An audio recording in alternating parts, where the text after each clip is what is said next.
Chapter 636, Invited Again. Chapter 636, Invited Again. Other countries could still compensate Luo Yu and somehow recover their relations, but there was one country that couldn't. Its inhabitants had overdone it, and had killed Luo Yu employees, all backed up by the government. When Luo Yu made its domineering statement, and as all other countries were trying desperately to repair their relations with Luo Yu at least until they got their interference machines, the Indonesian government fully came to realize that they had done a stupid thing. Military specialist Malone had already pointed out that Luo Yu's electrical warfare had surpassed the current age. Would Indonesia be able to take on such a beast? Not to mention, that beast was quite close to them. And then when the US didn't say anything and the Union just said something neutral, Indonesia fell into despair. If Luo Yu's demanded compensation wasn't so high, they would have paid it already. But that was $90 billion they were asking. That was 1/8 of their GDP. If they paid that, the country's economy would immediately decline. But if they didn't pay up, Luo Yu would show that they weren't easy to mess with. Indonesia was so desperate that they even felt like hating South Korea. If that video from South Korea hadn't been exposed, the whole thing would have been really hard to prove. But because that video got exposed, Luo Yu was able to be the victim. Emo came to Jin's city with Xinqianqian.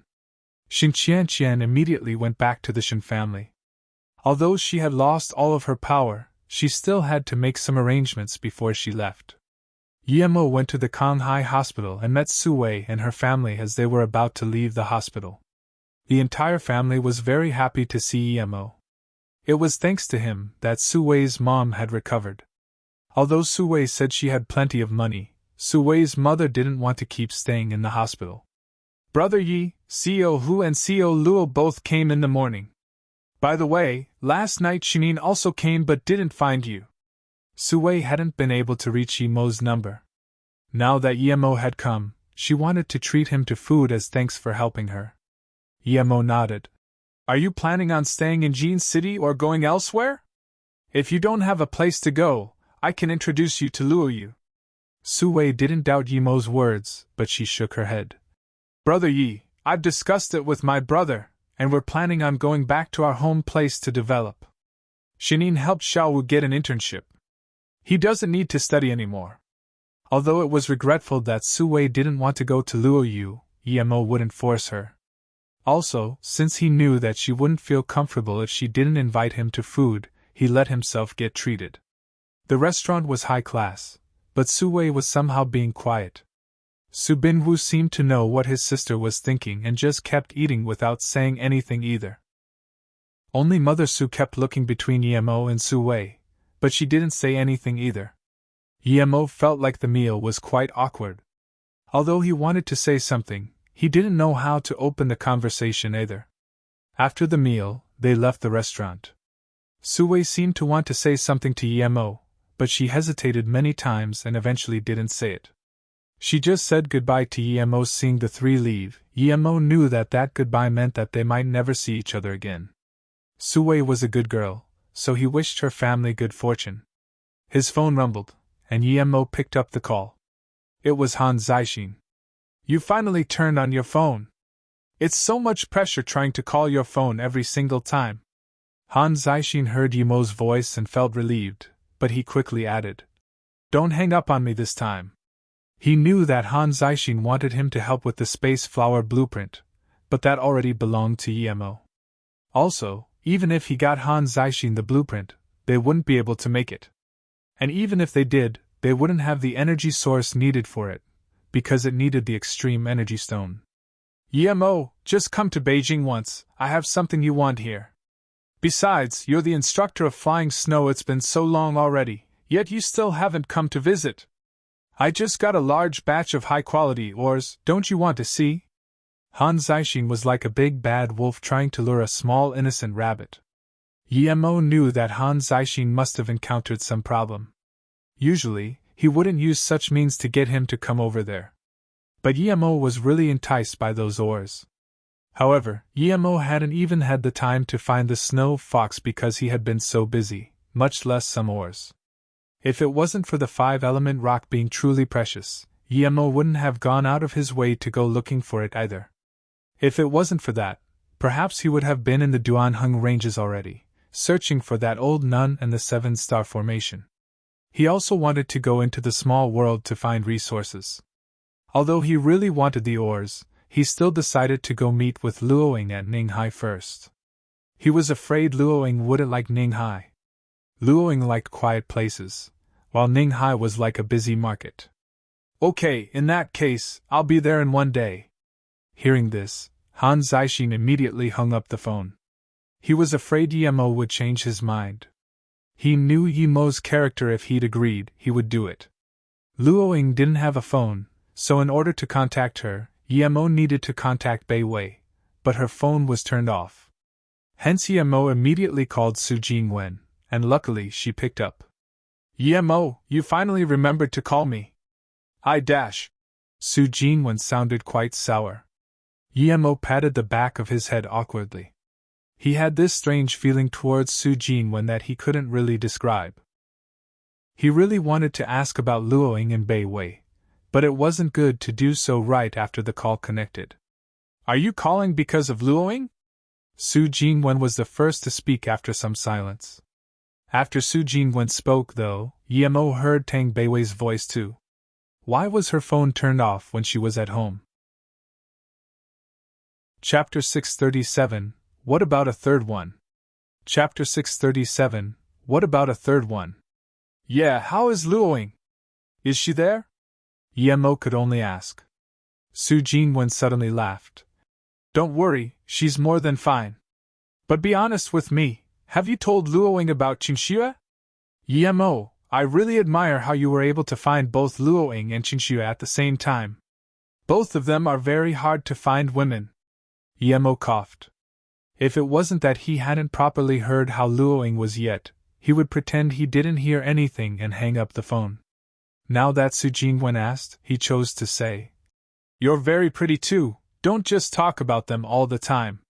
Su Jingwen fell into silence after hearing that, and after a while, she suddenly asked, Yemo, do you mean that I'm the same as them? Yemo's EQ wasn't that low, and he could immediately tell what Su Jingwen meant. Yemo didn't know how to explain himself, but Su Jingwen suddenly spoke again. Luoying was worried about you, so she went to find you in Jin City. Bai Wei's phone is on her right now. She should be coming out of Jin City Airport in about half an hour. Really? Okay, then I'll go pick her up now. Yemo felt lucky he had called, or he would have missed Luoying. Yemo felt that he was neglecting Su Jingwen, so he quickly asked, Jingwen, how are you guys doing Ninghai anyway? I'll be going back to Ninghai soon, and when I do you want to come with me to Luoyu? I'm not anyone to you, why would I go to Luoyu? Su Jingwen's tone was a bit salty. Yemo really wanted to hang up and see Luoying, but he didn't want Su Jingwen to feel bad. Suddenly, Su Jingwen laughed. Go see your wife already. With her being that pretty, there must be a lot of wolves staring at her. But Yemo, you're married to 2 people at the same time. Hearing this, Yemo breathed a sigh of relief and smiled. It's lucky that I'm in Luoyu. We haven't announced marital laws yet. It should be fine to marry 2 wives. I'll make the marital law before our wedding, hee. Then what about 3? Su Jingwen suddenly asked. Yemo was dazed. What did that mean? But the call was quickly hung up. Yemo shook his head and cast his thoughts aside. He had good feelings towards Su Jingwen, but that didn't mean he had to marry her. He already had Luoying and Qingxue, and he was very content. If Ning Qingxue hadn't appeared, he would have only married Luoying. Even Ning Qingxue, he accepted her only after she risked her life for him, and when he didn't know if Luoying was even on the planet. If he had, the results might have been different. When Luoying was prepared to board the plane, a figure suddenly dashed past her. Although his face flashed by her really quickly, she was sure it had been Yemo. That figure passed through the security checks rapidly and went into the tunnel that led to a flight to Beijing. Yemo! Luoying called out. That figure seemed to hesitate for a moment, and looked around but still left quickly. Luoying called out again, but the person ahead didn't seem to be able to hear her anymore. She chased over immediately but was stopped by 2 airport staff members. "I'm sorry, I saw someone familiar, and I want to go say hi." Luoying felt like that face had looked like Emo's, but there was something strange about it. She didn't feel that sense of intimacy, but since she saw it, she had to go confirm whether that person was Emo. "Sorry, the passage you're taking is the other one. This one is to Beijing, so we can't let you pass," Luoying said desperately. "I just have to ask something. It will take at most 2 minutes." The staff members still shook their heads and didn't let Luoying pass. "Perhaps because she was too beautiful," one of them said helplessly. "You can only go there if you buy a ticket to Beijing. The next flight to Beijing will fly off in 20 minutes. Luoying didn't think much, she just wanted to see if that person was Emo. She immediately dashed to the ticket sales window and wanted to buy a ticket to Beijing. "Sorry, the tickets to Beijing have sold out for today, and the plane is about to take off. The next flight is tomorrow at noon," the staff said. Luoying turned around in disappointment. If Emo was really going to Beijing, what was she going to Jin City for? At that moment, a middle-aged woman ran to the window with a ticket. "I'm sorry, but I can't go to Beijing today. I want to refund this ticket." "Oh, that's perfect. There's someone right there who wants a ticket to Beijing. You can give it to her." The staff stopped Luoying and helped the 2 perform the necessary procedures. A few minutes later, Luoying had a ticket to Beijing. She didn't expect to be so lucky.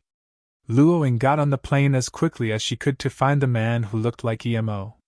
If it wasn't Emo, she would get off immediately. Right when she got on the plane, she saw that the person she was looking for was going into the bathroom. After Luoying's tension faded and she calmed down, she felt like things weren't right. It wasn't her first time taking a plane. Usually, people weren't allowed to go into the toilet when the plane was about to take flight, and that ticket refund had happened too coincidentally. The main thing was, when Emo came to Ninghai, he would contact her as soon as he could. Even if he couldn't come see her, he would definitely call her. Thinking like that, Luoying wanted to get off immediately. She lacked experience, but that didn't mean she was dumb. It was just that she missed Emo too much. "Hello, please fasten your seat belt and sit down. The plane is about to take off." A flight attendant came up to Luoying and asked politely. Luoying wanted to say something, but when she felt the plane rumble, she knew it was useless to say anything now the plane was taking off. Luoying was sure that these coincidences were a trap. That person definitely wasn't Emo. The intimacy she felt from Emo wasn't something the imitation of a face could give. Why were these people doing this? Other than her beauty being a bit special, only Emo could be the reason for her being trapped. It was most likely that, because otherwise they wouldn't send someone who looked like Emo to catch her attention. Luoying actually calmed down when she realized that. She knew that those people probably wanted to capture her to threaten Emo or get something from him. She wouldn't let them get what they wanted. Luoying was a bit dazed, though. If those people had targeted her, wouldn't that mean Bei Wei might be targeted too? She was fine because she still had that powerful gun Emo gave her, but what about Bei Wei? Thinking about this, she wanted to call Bei Wei, but there was no more signal. Ninghai, in that small house. Su Jinwen was looking down and fiddling with some flowers, but Tang Bei Wei could tell that she was feeling bad. Tang Bei Wei didn't know how to comfort her. "Hey Bei Wei, you said your brother hasn't been with Luoying for as long as I have been with him, right? Am I too dumb or too ugly?" Su Jinwen looked up at Tang Bei Wei and asked. Tang Bei Wei looked dazedly at Su Jinwen and didn't know what to say. Chapter 638. Like and Love. Chapter 638. Like and Love. "Sister Jinwen, I don't know why my brother is so nice to Sister Luoying, but I do know that if my brother had met Sister Luoying before Sister Qingxue, then he might not see Sister Qingxue any different from you. I feel as though they're like dash." Tang Bei Wei hesitated for a long time before saying, "It's as though they were married in their past life. Perhaps if you were to start cultivating you would get that indescribable feeling." "Cultivating? Bei Wei, what is cultivation?" Is it the meditation stuff you do every day? Su Jinwen suddenly asked. Tang Beiwei knew she shouldn't be telling her, but in her heart Sister Jinwen had the same position as Sister Qingxue. She nodded. Yes, my brother taught me cultivation. He explained it very mystically and told me not to tell anyone but Sister Jinwen. I don't see you as an outsider, so I told you. Su Jinwen looked down and didn't ask anything else. Yemo had taught Tang Beiwei and Ning Qingxue, and Luoying definitely as well, but he hadn't taught her. From that, you could tell she wasn't as close to Yemo. Now that she thought about it, Yemo was probably that powerful because of cultivation. Su Jinwen clearly felt that Tang Beiwei also had that certain ethereal temperament, just like Yemo. It felt mysterious, intimate, and had an out-of-this-world feeling. Sensing that Su Jinwen felt bad, Tang Beiwei said, Sister Jinwen, if you want to learn it, I can teach you. My brother won't mind. Su Jinwen shook her head. No need, I don't want to learn it.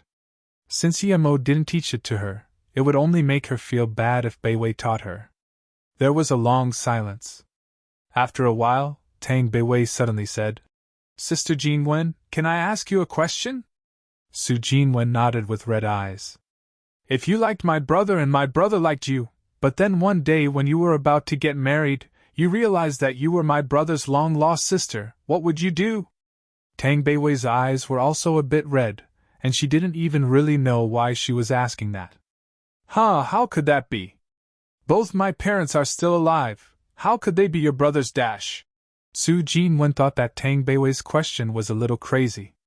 Tang Beiwei shook her head and said, Nothing in this world is impossible. When I met my brother, I didn't know he was my brother. Beiwei, you? Su Jinwen looked at Tang Beiwei in shock. Tang Beiwei shook her head. It's not like that, my brother will always be my brother.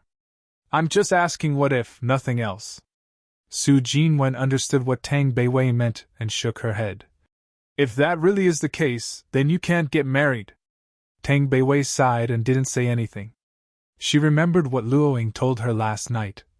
I know his poison is supposed to be incurable, but I love him. I have the feeling that we've known each other for a very long time. I believe we were like husband and wife already, albeit a very long time ago. So, I just want to be able to be married to him when we leave this world. As for whether I am blood related to him in this world or not, does it matter? If he lives, I'll stay with him, and if he dies, I'll accompany him too. It was just as Luoying said. In this world, there was such a thing as the subtle existence of fate. Sister Jinwen liked her brother as well, or maybe what she felt was more admiration. Her brother was too outstanding compared to the other people around her, after all. However, her like was different from the like of Sister Luoying. Sister Luoying's like for her brother was the indescribably faded love. It was something that exceeded liking, and perhaps only that could be called love. If her brother was still wasted like before and if he was still ordinary, perhaps Sister Jinwen would still help him out, but she wouldn't like him. Sister Qingxue would maybe sympathize with brother, but she wouldn't like him either, much less love him. But Sister Luoying was different.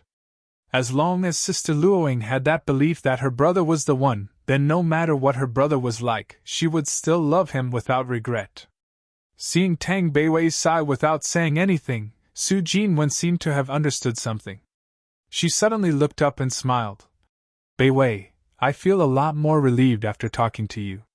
By the way, I'll be leaving Ninghai, so wish me well. Tang Beiwei was dazed for a moment but immediately asked, Sister Jinwen, didn't you say yesterday that you would join us to Qingdao Beach in a few days? Also, what about your company? Su Jinwen nodded. Yes, Beiwei, I suddenly feel like I've been very dumb, so I want to take care of my own dreams and wants for a while. My mom can take care of the company.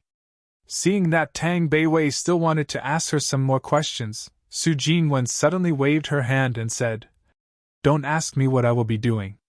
I just want to go out and be content. Perhaps I will join politics. Why are you suddenly doing this? Tang Beiwei knew that Su Jinwen felt bad, but she had gotten used to living with Su Jinwen. A few days ago at my grandpa's birthday, I went to Beijing, and my grandpa said he thinks I have a talent for politics. I don't like that sort of stuff as I dislike the hypocrisy of it, so I just said maybe then. I might still not go, but… Su Jingwen said casually. Tang Beiwei fell silent. She knew that since Su Jingwen had said that, it meant that she wouldn't be coming back. If she stayed in Ninghai, she wouldn't be able to stop herself from coming to the house, and if she did, she would be forced to think about Yemo. Perhaps it would be good for her. Tang Beiwei took out a stack of fireball charms and gave them to Su Jingwen.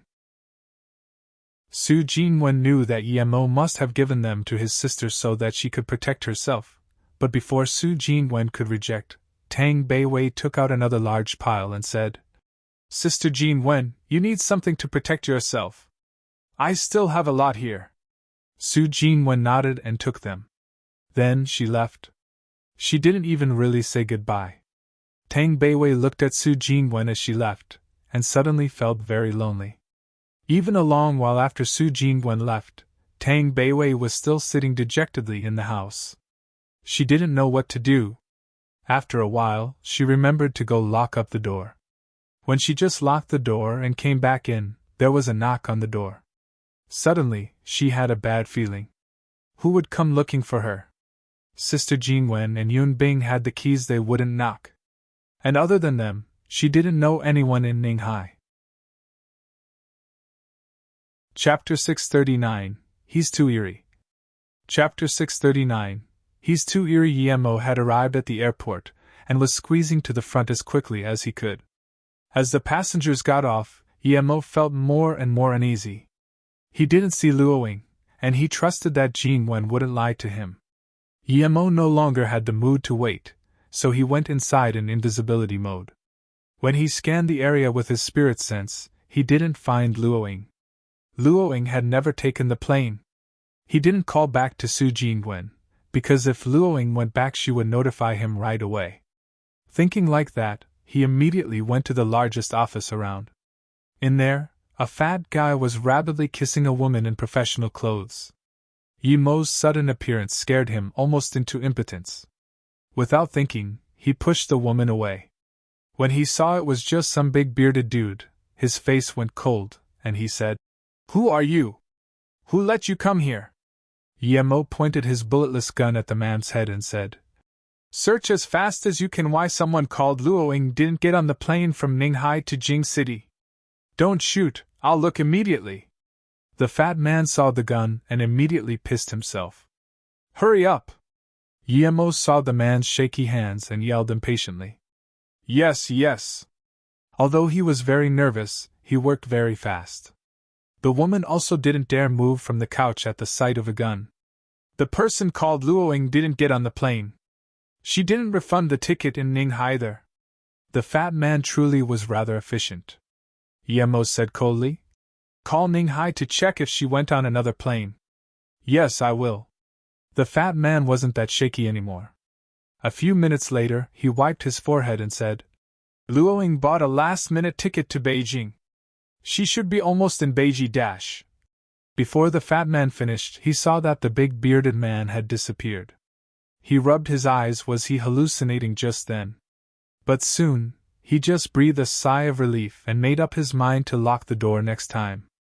If this happened a few more times, he truly might remain impotent for life. Beijing, Qinghong Airport. A plane from Ninghai had just landed. When Luoying walked out, her beauty caught everyone's eyes. All eyes stared at this magnificent lady. But Luoying was just pretending to look around. She didn't know if they had noticed that she had realized that their Yemo was fake, so she had to pretend and keep looking for him. At the same time, she started to call Yemo. She didn't know what they would do to her, but for some reason they hadn't attacked yet. Luoying hadn't even unlocked her phone yet when a handsome man walked up to Luoying and took out a name card. You're the most elegant girl I've ever seen, and I hope my sudden approach won't disturb you, but I'm Zhuo Mingxi from Lanya Corporation.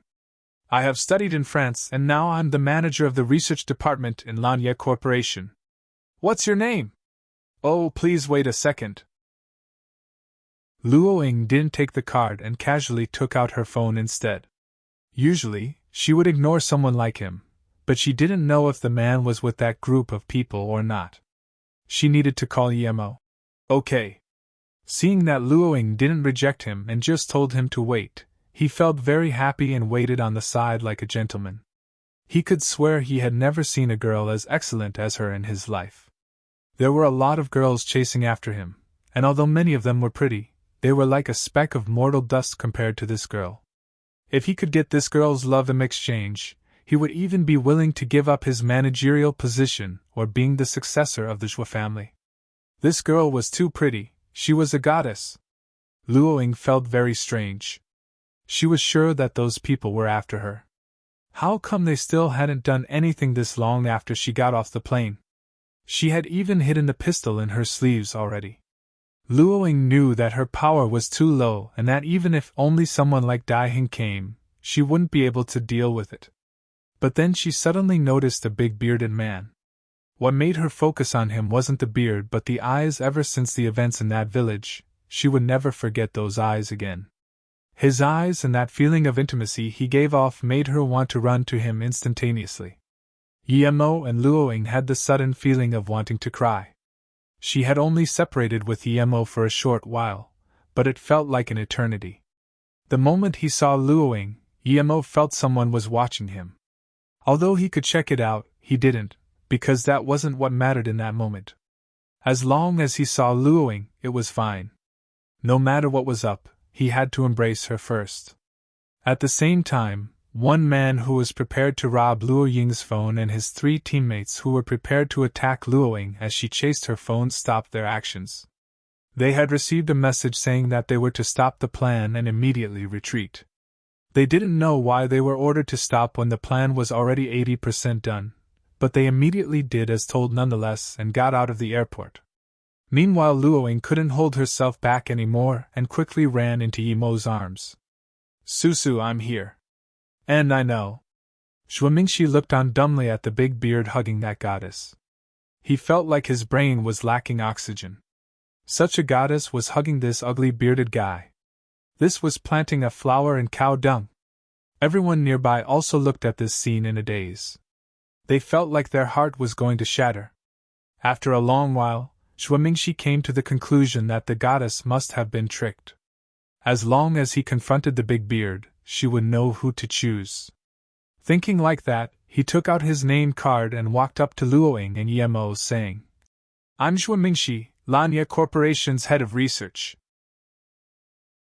Emo didn't want to talk to him, but hearing the corporation's name he took the card and said, Oh, I've heard of this company. Then, he pulled Luoying's hand. Let's go, tell me everything later. Shuimingshi was left standing there in a daze.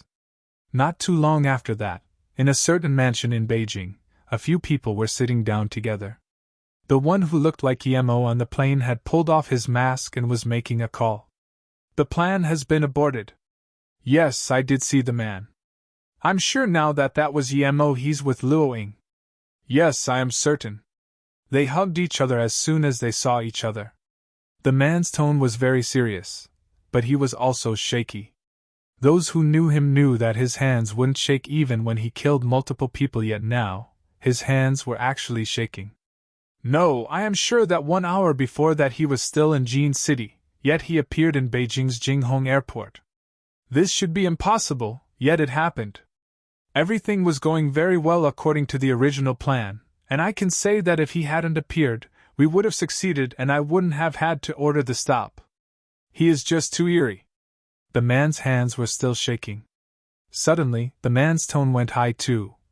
No, he didn't take the plane here, I am certain of that. Yes, I suspect that he has some small flying device, but I haven't seen it. Okay, what should we do next? Chapter 640, Seeing Han Zixin. Chapter 640, Seeing Han Zixin. Although Tang Beiwei didn't really know why she felt uneasy, but ever since she started cultivating, she had gotten this sense of what might happen in the near future. She carefully sent her spirit sense out, and saw a food delivery man. She sighed of relief. Was she being too careful? Just when she was about to open the door, she noticed that the man had a gun. She realized that she was being too careless. Tang Beiwei took out a fireball charm. If the person charged inside, she would throw it. Although she was at stage 2 now, she didn't know any moves except fireballs and wind control. But just then Tang Beiwei saw that the man picked up a call, turned around and left. He disappeared quickly. After the man left, Tang Beiwei bought a phone and called Yemo. In a coffee shop, Yemo heard Luo Ying's story and realized that these people were either from the Black Sun Empire or Northern Sand. "Let me call Beiwei." As soon as Yemo grabbed the phone, Beiwei called. Knowing that she was fine, Yemo felt relieved. "Beiwei, although I don't know why they suddenly backed out, you still need to be careful. How about I come back and take you to Beijing as well?" Tang Beiwei knew that Luo Ying had found her brother, and felt relieved. She didn't want to be the third wheel in Beijing, so she reassured him. "Brother, I'm fine. I have spirit sense now and I can use wind control and fireballs. I still have plenty of fireball charms, so no one can do anything to me, don't worry." Yemo thought for a bit and agreed. Although she was only stage 2, she was a Dao cultivator. It would be hard for a black-level early-stage martial artist to keep up with her. Although she couldn't beat them, she could run away. Then, Yemo got up and said to Luo Ying, "Let's go visit an old man and earn some money. Then we'll go to Ninghai and take Beiwei to Luo Yu." Luo Ying agreed. Although Yemo didn't mention again the people who had tricked Luo Ying into the plane to Beijing, he had made up his mind that he would annihilate them before he went to the small world. Now that he had finished his business, and he was with Luo Ying, he didn't need to keep the mask on. He washed everything off in the toilet. Yemo knew that those people had probably guessed who he was, but so what? When Yemo and Luo Ying went to Han Zixin's place, it was already afternoon. Yemo mainly came for the oars, but he also wanted to see Li Hu and Zhang Ju. They were quite close.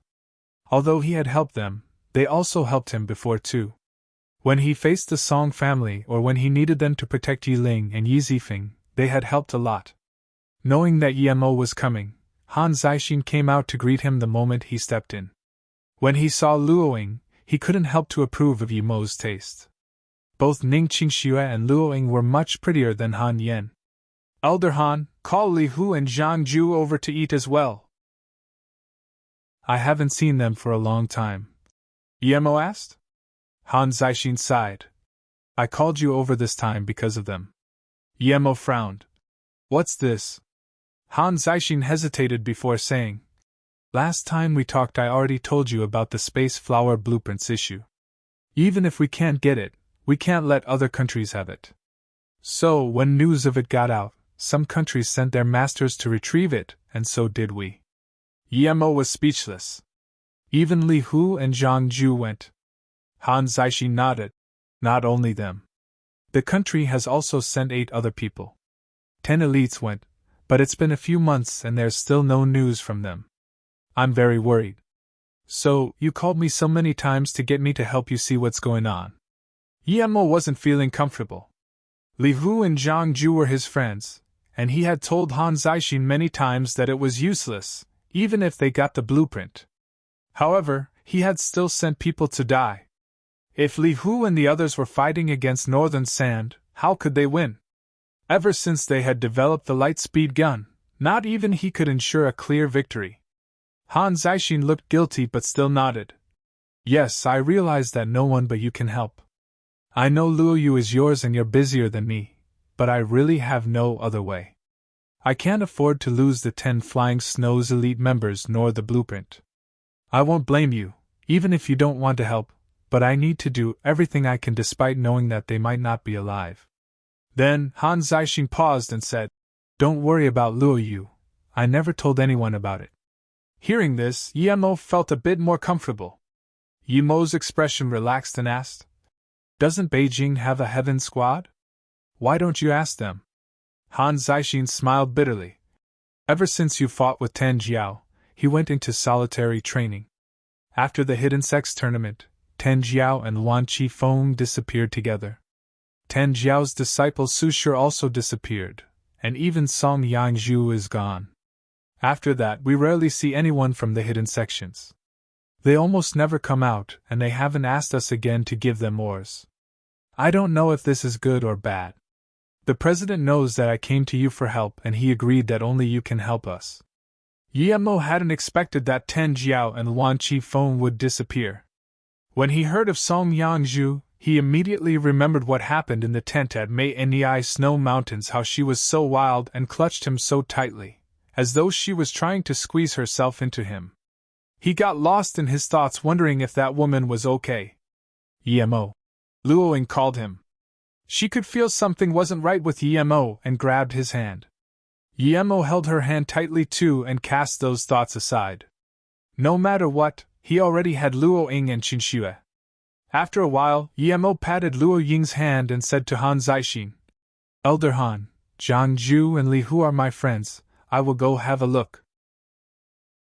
And I'll say this one last time, even if you found it, the space flower blueprint is useless to you. If you don't believe me, there's nothing I can do about it. I know, but if things were to happen again, I would have still gone for it. Some things you can't just let go because you don't want to, and this time, it's not just about the space flower. Han Zixin sighed. Let's not talk about this now. What intel did you get and what exactly is going on? Yemo asked. Han Zixin nodded and said, Do you know the Ice Helm Island? Yemo shook his head.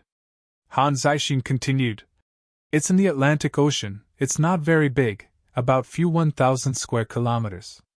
This island is surrounded by glaciers. If it wasn't for something that happened a few months ago, no one would have known that there were people there. A bunch of crazy people. Chapter 641, Ghost Island. Chapter 641, Ghost Island. Yemo conjectured that it might be a northern sand base. Han Zixin continued. A few months ago, a fast jet ski appeared near the Beaufort Sea with a man nearing death on it. The jet ski went past a cruiser, and the man was saved. The first thing he asked for when he could move again was a computer. With it, he sent out a massive amount of images and intel, all about research data of some labs under the Ice Helm Island. A group of scientists was researching all sorts of crazy weapons there. The intel that man sent out was only a small part of it, yet it had huge worth. Shockingly enough, one of the images was of a flying saucer in the making. That wasn't a flying saucer though, it was the space flower. Yemo understood that someone else must have escaped from Northern Sand, and that person must have wanted to relay this information to the world in order to stop Northern Sand. Han Zixin said solemnly, I think you already know, but that was a Northern Sand base, and that man was someone who ran away from Northern Sand. Although I don't know how he got out, but Northern Sand is indeed building weapons that can threaten the whole world in that base. Now, before the man could finish sending the images, the cruiser was rammed and sank into the ocean. Rammed? Not attacked by a weapon? Yemo asked in wonder. Han Zixin shook his head. Indeed, it's as though it rammed into a reef and the cruiser just sunk. A small part of the people on board survived, but the man who escaped also sank with the cruiser, and the data in his hands was lost. But because of all that data being sent out, many countries sent men wanting to get their hands on the space flower or on the other weapons, right? Yemo sneered. Han Zixin smiled bitterly. After that happened, Russia, the US, and Canada sent out ships immediately. The Ice Helm Island base did blow up most of its facilities and managed to transfer some important things, but they were too short on time. Russia's and the US's ships started to attack the island pretty soon. Meanwhile, the island seemed to be meant only for doing research and had no military power. Hence, it didn't take long to kill off all resistance. But then Russia and the US didn't find anything, except for the remnants of the space flower. Since they didn't find anything, why were people still sent over?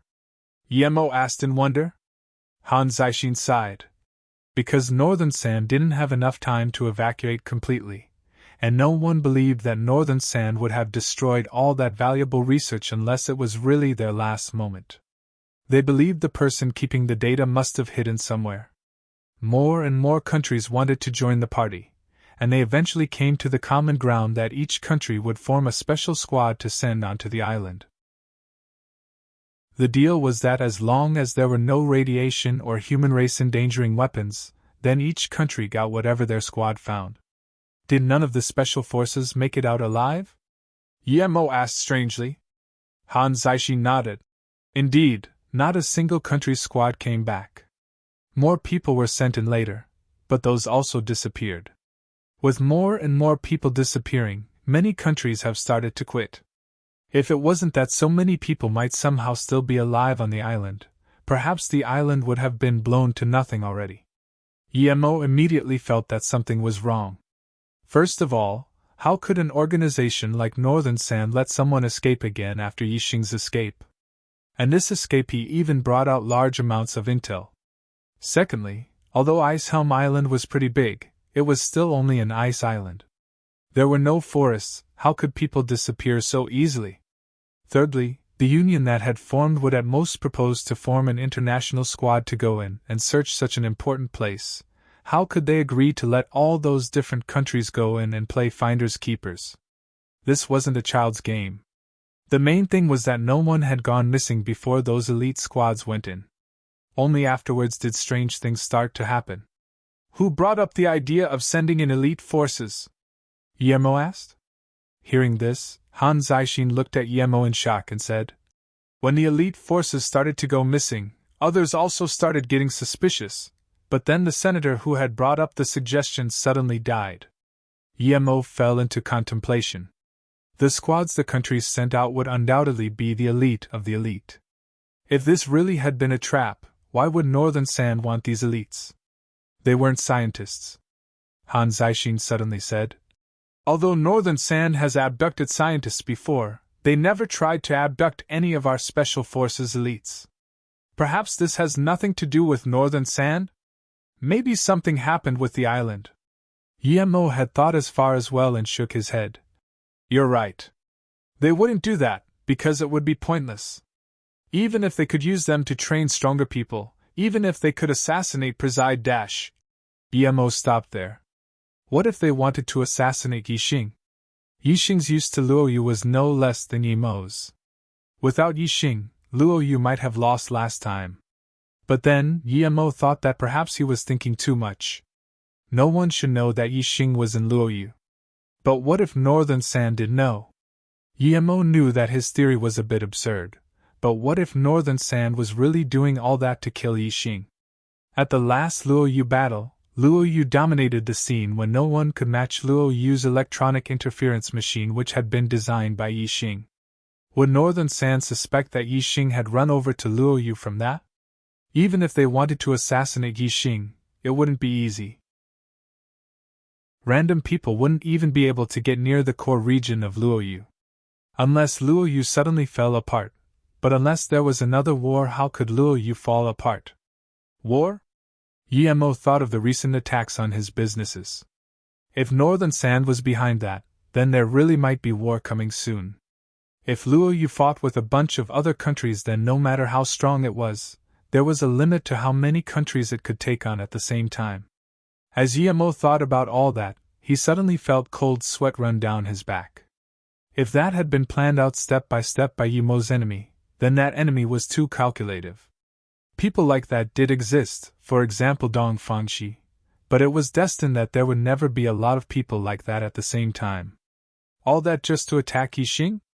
Yemo shook his head. He knew he was thinking too much after all. There couldn't be a plan betting on so many coincidences. Even if they wanted Yixing, they wouldn't do all this. But no matter what, Yemo still had to call Su Yuehua, Su Ping and Yixing. Just as Yemo was prepared to call Su Yuehua, his phone sounded first. Chapter 642, Private Gathering. Chapter 642, Private Gathering. Su Yuehua was calling. Yemo said, Sister Yuehua, I was just about to call you. You go first. President, the Indonesian government doesn't seem to want to comply. Instead, they are ordering warships from a few Western countries, Su Yuehua said. If he hadn't heard Han Zaishin's words, Yemo would have started a war without hesitation. Indonesia wasn't that strong, but now Yemo had to be careful. Even if he was to start war, he had to make sure to protect Yi Xing and the others. How are you dealing with this? Yemo asked after thinking for a moment. Su Yuhua immediately replied. The rest of the countries that had discord with our business have negotiated conditions and we reached a common ground. Only Indonesia and Philippines won't budge. They don't want to resolve the conflict at all. We've put on hold all cooperation projects, so they are currently asking for compensation. Okay. Yemo nodded. Luo Yu wasn't afraid of Indonesia or the Philippines. You did well. Luo Yu will now active the war protocol. Tell Yi Xing about this as well. I will be more specific when I come back. And one more thing, increase Luo Yu's security. Make sure not a single person comes in and out without notifying us. Especially Yi Xing, tell him to stay safe. I suspect some people break into Luo Yu. Tell second brother this too, Yemo said. Su Yuhua said. After what happened with our outlets, Luo Yu has already increased security. Don't worry, I know. Yemo was very satisfied with how Su Yuhua was handling things. Just when he was going to hang up, Su Yuhua started speaking again. And there's one more thing I need to tell you. Liang Jun and Lu Na recently have been acting a bit dodgy. They want to go visit their homes, so I said we'll decide once you come back. Yemo's heart sunk. He had a bad feeling. Liang Jun and Lu Na were two of Luo Yu's scientists. They were a couple. They had even brought Luo Yu's new nuclear fission element. Most importantly, they had ran away from the Asian Northern Sand base. They wouldn't want to be caught again, so why were they choosing to leave Luo Yu at a time like this? No matter what, he had to go back and ask them. Yemo immediately said, They can't leave Luo Yu now, you must wait until I get back. I suspect this is someone's trap, they might have been tricked. Okay, I know. Su Yuhua hung up and immediately sent orders. Han Zixing heard Yemo's words and said, I know you're very busy right now, but if you need any help with Luo Yu I can ask the president. Still, Luo Yu doesn't need our help for technology. Theoretically, China is always with Luo Yu. If it wasn't due to all sorts of reasons, we could even help you in the war with Indonesia. Yemo heard this and was grateful. He knew that what Han Zixing offered couldn't be done, but he did seem genuine. He was saying that he wanted to help from the bottom of his heart, but he couldn't really send out troops due to his responsibilities. Yemo, let's go back first since there's trouble. Luoying was a bit worried. She knew that Luo Yu was Yemo's base. All his friends and family were there. If something happened to it, it would be a big blow to him. Yemo nodded. He had to deal with these things first before he could help Han Zixing. Han Zixing knew what Yemo was thinking and said, You can go back and take care of the matters with Luo Yu first. The Ice Helm Island issue started some months ago. It doesn't matter if we put it aside for a few more days. At this moment, Yemo's phone sounded again. It was Su Yuhua again, but her tone was very desperate. She told Yemo that Liang Jun and Lu Na had left Luo Yu that morning. They were headed to Sri Lanka. Immediately lock down Luo Yu and control all the sea routes. Yemo knew that their departure would only get Yi Xing exposed. They might even spill out some of Luo Yu's military structures. In order to prevent similar things happening again, Yemo asked Su Yuhua to lock down Luo Yu without hesitation. After finishing this call, Yemo got up and said to Han Zixing, Elder Han, I will definitely remember to go the Ice Helm Island. I will go after the problems with Luo Yu are solved. Zhang Ju and Li Hu are my friends. I won't leave them like that. Han Zixing knew that Yemo was so busy that it was already significant that he had agreed to help him. It was unrealistic for him to put aside Luo Yu matters just to go immediately. Yemo left with Luo Yu. He wasn't even in the mood to ask about the ores. He needed to get back to Luo Yu and solve these issues as soon as possible. Luo Ying suddenly realized that she should start cultivating more, otherwise she wouldn't be able to help Yemo at all. Since Yemo had chosen to build with his strength his own city, she should help him and not be deadweight. As though he knew what Luo Ying was thinking, Yemo squeezed her hand and said, Su, don't worry, I will deal with this. Also, there's something I've been too scared to tell you about. Yimo finally found an opportunity to tell her about Ning Qingxue. Luoying saw Yimo's awkward expression and covered his mouth with her hand. Don't tell me now, let me go see her first. This made Yimo feel even more awkward. He had thought Luoying didn't know about it, but she did. It must have been Beiwei, that girl. Yimo. Someone calling his name made him go back to reality. He had been so concentrated that he hadn't even noticed someone approaching him. But he could see who it was now. It Wang Ying. He met her everywhere. There were two people next to her, and one of them was Su Jingwen's cousin Su Mei. Yimo didn't really like her, but that was in the past. Wang Ying, how come I end up seeing you everywhere? Don't you need to work? Wang Ying was someone Yimo could relax around since she was quite open, so it didn't matter if he joked with her. Is that your girlfriend? Wang Ying looked at Luoying in shock, wondering where had Yimo found such a beautiful girl to be his girlfriend. Yimo nodded. Yes, she's Luoying.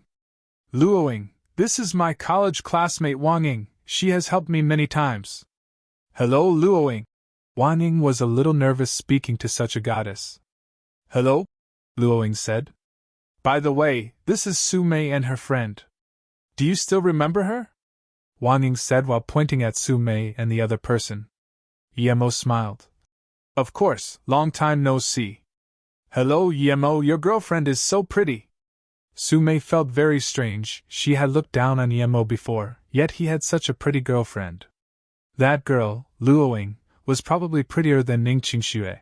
He was really lucky. Wang Ying saw that the atmosphere was a little awkward, so she quickly said, By the way, the handsome and bulky Wang Su brother is back today. He's going to be developing his career in Beijing, so he's inviting everyone to eat. You can join later on too, it's at the Kai Yuan restaurant, right in front of us. Many elite members of Beijing are coming. Yimo, if you're going to develop your career here, you must come tonight. Yimo smiled. I won't go, I still have some things to take care of with Luoying. Have fun! He had heard of Wang Su before, Yimo had a good impression of him. That's a pity. If Sister Luoyu came tonight, she would be the #1 goddess, Wang Ying said. Luoying suddenly said to Yimo, Yimo, I just saw a person go into that restaurant. He was the person who pretended to be you on the plane. Although he took the mask off, I'm sure it's him. If that was the case, then no matter how busy he was, he had that time to spare. He immediately said to Wang Ying, Okay, but we don't have an invitation, could you get us in? Chapter 643 Piss Off. Chapter 643 Piss Off. Wang Ying was happy that Yimo and the others would be joining. When they went inside, there were already quite some people there. As soon as they sat down, waiters started to serve wine and juices. Wang Ying sat next to Luoying intentionally. She tried asking her about a lot of things, but Luoying wasn't good at talking, so she ended up listening on the side. When Wang Ying spoke about Yimo's hardships in Ninghai, Luoying would listen carefully and ask something occasionally. When she heard that Yimo had been kicked out of the Yi family and for a while hadn't had money for food, her eyes turned red. Yimo looked helplessly at his big-mouthed friend, but he could only let her do as she pleased. At the same time, he kept his spirit sense on the man who had tricked Luoying to come Beijing. He didn't want to touch him for now, he would wait for the rest of his crew to come. Su Mei looked at how Luoying acted around Yimo and suddenly felt uncomfortable. What did Yimo have? He was just an abandoned son that just knew how to act cocky. How had he gotten the love of someone as pretty as Luoying? Luoying was so pretty that she couldn't even get jealous. Yimo, long time no see. How did you get rich? Ever since Yimo had rejected her initiation, she had been very unhappy. Yimo noticed her condescending attitude, but he just smiled. I'm doing a bit of everything now, I'm not really rich. Su Mei sneered. He must have tricked Luoying into dating him, she was obviously just an innocent girl. She would expose him in front of her. For a girl like Luoying, anywhere she went, she would be the center of attention. A few men had already come over to talk to her, but one was specially audacious. He was a tall young man. He carried a glass of red wine and came on to her like a gentleman. He bowed and said, "Hello, beautiful lady, I'm Wang Qianjun. Could I have the honor of knowing your name?" Luo Ying frowned and thought that he was being rude. Couldn't he see she was talking to someone else? Wang Ying glanced at Wang Qianjun and suddenly felt that she shouldn't have called Yemo and Luo Ying there. There were a lot of people with whom Yemo couldn't mess. Su Mei suddenly started to get interested. She had heard about Wang Qianjun. He was Wang Su's cousin, and also a member of the Beijing Wang family. He had quite some status. He was very lustful and wouldn't pass by a beautiful lady like Luo Ying just like that. Su Mei really wanted to know what Yemo was going to sow. The best outcome for her would be if Wang Qianjun took Luo Ying from Yemo in front of his face. That would please her the most. Luo Ying just didn't reply. Wang Qianjun was about to speak again when Yemo said, "Wang Qianjun, I know you. 2 years ago you encountered robbers on your way to Flowing Snake. You left your girlfriend with the robbers and ran away yourself. It's you, right?"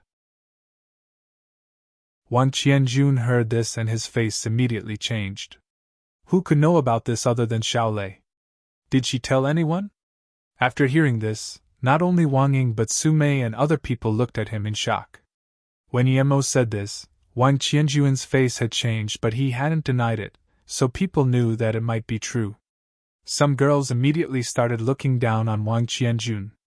They hadn't expected him to be such a pig.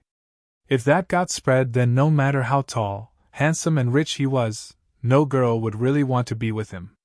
They would at most go for his money. "Bull *T, who are you?" Wang Qianjun reacted. If Xiao Lei had told anyone, he wouldn't let her go. But when he realized that the Xiao family wasn't scared of the Wang family, he was unsatisfied. Yemo sneered. "You ask me who I am? I'm someone who saw it with his own eyes. You're the one who got out of the Audi." Wang Qianjun recognized Yemo when he looked at him again. As soon as he said this, he realized that he was somehow admitting it. Yemo smiled. "That's right, that was me. She was really unlucky to have met you." "Yemo, you're right, it's indeed unlucky to know scum like him." A feminine voice sounded. "Xiao Lei, what do you mean?" Wang Qianjun's face looked bad. He hadn't expected Xiao Lei to have come too. "Scum, you have no right to ask what I mean. I really don't want to talk to someone like you. I was really blind in the past." Xiao Lei glared at Wang Qianjun and came up to Yemo. "You have guts." Wang Qianjun looked coldly at Yemo and said. Yemo sat down and didn't get up. He put down his glass of wine and said, "Piss off." If he didn't have to check up on the man who didn't come out, Yemo would have kicked him already. But that would cause too much commotion. "You!" Wang Qianjun wanted to rage, but before he could, someone already pulled him aside and took his spot. The person who pulled Wang Qianjun away didn't even look at him, and instead said joyfully to Yemo, "Haha, young Master Mo, I didn't think I would see you at my welcome evening. I'm so lucky." It was Wang Su. Yemo had met him at Su Jingwen's birthday party. Yemo got up and shook hands with him. "I just happened to see Wang Ying and decided to come over. Long time no see." "Yes, long time no see. Oh, journalist Xiao is here too, hello." Wang Su looked at Xiao Lei. In this moment Xiao Lei saw Luo Ying and asked Yemo. "Yemo, this is?" "Oh, this is Luo Ying, my wife." Yemo held Luo Ying's hand and replied. "Yemo, you're married?" Wang Ying and Xiao Lei asked at the same time. Wang Ying had thought Luo Ying was Yemo's girlfriend. Xiao Lei was even more shocked. She had always thought that it would be Ning Qingxue who would marry Yemo, but it was this girl. Xiao Lei really wanted to ask what Ning Qingxue was going to do. Although she wanted to ask really badly, she knew now wasn't the right time. "Congratulations." "I didn't think young Master Mo was married," Wang Su said in admiration. "Wang Su, today's the day you start working in Beijing. You're the next family leader that Grandpa chose. You don't need to waste your time with irrelevant people," Wang Qianjun said. Wang Su seemed to have just noticed Wang Qianjun's presence. He just said coldly, "Piss off. You dash." Wang Qianjun's expression changed. He didn't expect his cousin to be that rude. He was a direct cousin of the family lineage. How dare he insult him like this in front of a stranger? He looked hatefully at Yemo and left. Sume was astonished. She really didn't understand how an abandoned son had managed to become close with Wang Su. Yemo looked at Wang Qianjun and sneered. He didn't say anything. If Wang Qianjun came looking for trouble, it would be like looking to be crushed. Wang Su ignored Wang Qianjun and said to Yemo and the others, "Have a seat, I need to greet some more guests." Yemo nodded. Then, he saw another 2 people go into that room. From their faces he could tell that they already knew he and Luoying were there. Since they had come, it meant that they also knew Wang Su. "Luoying, you're really pretty. Did you just marry Yemo?" Xiaolei felt that she was simple compared to Luo Ying's beauty and felt a little sour. Luoying smiled. That gesture was like 100 flowers blooming. Even Xiaolei lost her mind for a second. "Yes, Yemo said that when we go back we'll have a big wedding." Chapter 644, Luo Ying's Anger. Chapter 644, Luo Ying's anger. Together with the 2 men who entered the room, another man and woman also went inside. Including the first guy, there were 5 people in the room now. He actually knew the woman who just went in. She was Sister Ling, the one he had taken the extreme energy stone from. Yemo had found out later on from Lu Na that she was her sister Lu Lin. Theoretically, she should have been punished by Northern Sand, so why was she still there? Moreover, the rest of the people seemed to be getting along well. The moment he saw Lu Lin, Yemo knew why Lu Na and her boyfriend had left Luo Yu. It was due to her sister. Yemo felt something wasn't right. These people were undoubtedly from Northern Sand, but was Northern Sand really that easy to talk to? The extreme energy stone was too important, and Lu Lin had lost it. How could she still be fine? But no matter what, since he had seen Lu Lin there, then Lu Na might also come there. He just had to keep an eye on these people. He must not allow Lu Na to spill Luo Yu's security details, even though she didn't know much. Thinking about this, Yemo suddenly got up and said to Luoying, "Wait here for me, I have some business to take care of. I'll be back soon." Luoying nodded. "Go, I will wait here for you." She of course knew what Yemo was doing. She was very confident in his power. Yemo said goodbye to Wang Ying and Xiaolei before leaving. He wanted to get inside to spy on them, but for that he had to go out first. He was sure that the Northern Sand people were watching him too, so he had to go out first and turn invisible before coming back inside. "What is Yemo doing?" Xiaolei asked. Luoying smiled but didn't reply. She wasn't good at lying, so she didn't say anything. "By the way, Luoying, where are you guys planning to celebrate your wedding? Do you already have a date?" Xiaolei asked again. Luoying shook her head. "I don't know yet, whenever Yemo decides." Hearing this, the other girls glanced at each other. They admired Luo Ying's beauty, but she was submissive in their eyes. Yemo was really capable. Where had he found a girl like this? Nowadays, both parties negotiated on the wedding date. Sume felt even more unsatisfied. She didn't know why, but the better Yemo was, the more she was uncomfortable. Just when they were all chatting comfortably, she suddenly intervened. "Luoying, do you know about Yemo's past?" Luoying smiled. "Wang Ying already told me, I already know everything." "No, I'm not talking about that. A test at the hospital showed that Yemo was impotent." Sume wanted Luoying to leave him, so she had to do this while Yemo wasn't there. Wang Ying's expression changed drastically. "Sume, why are you talking about this? Yemo is also our classmate." Xiaolei had investigated Yemo before, so she also got to hear about this. However, she cared more about a person's character, not about his physical conditions. She also looked at Sume in confusion. Did she hate Yemo or something? Luoying wasn't dumb.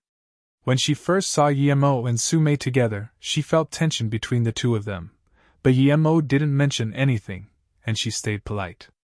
But now Sume was talking behind Yemo's back, which made her very angry.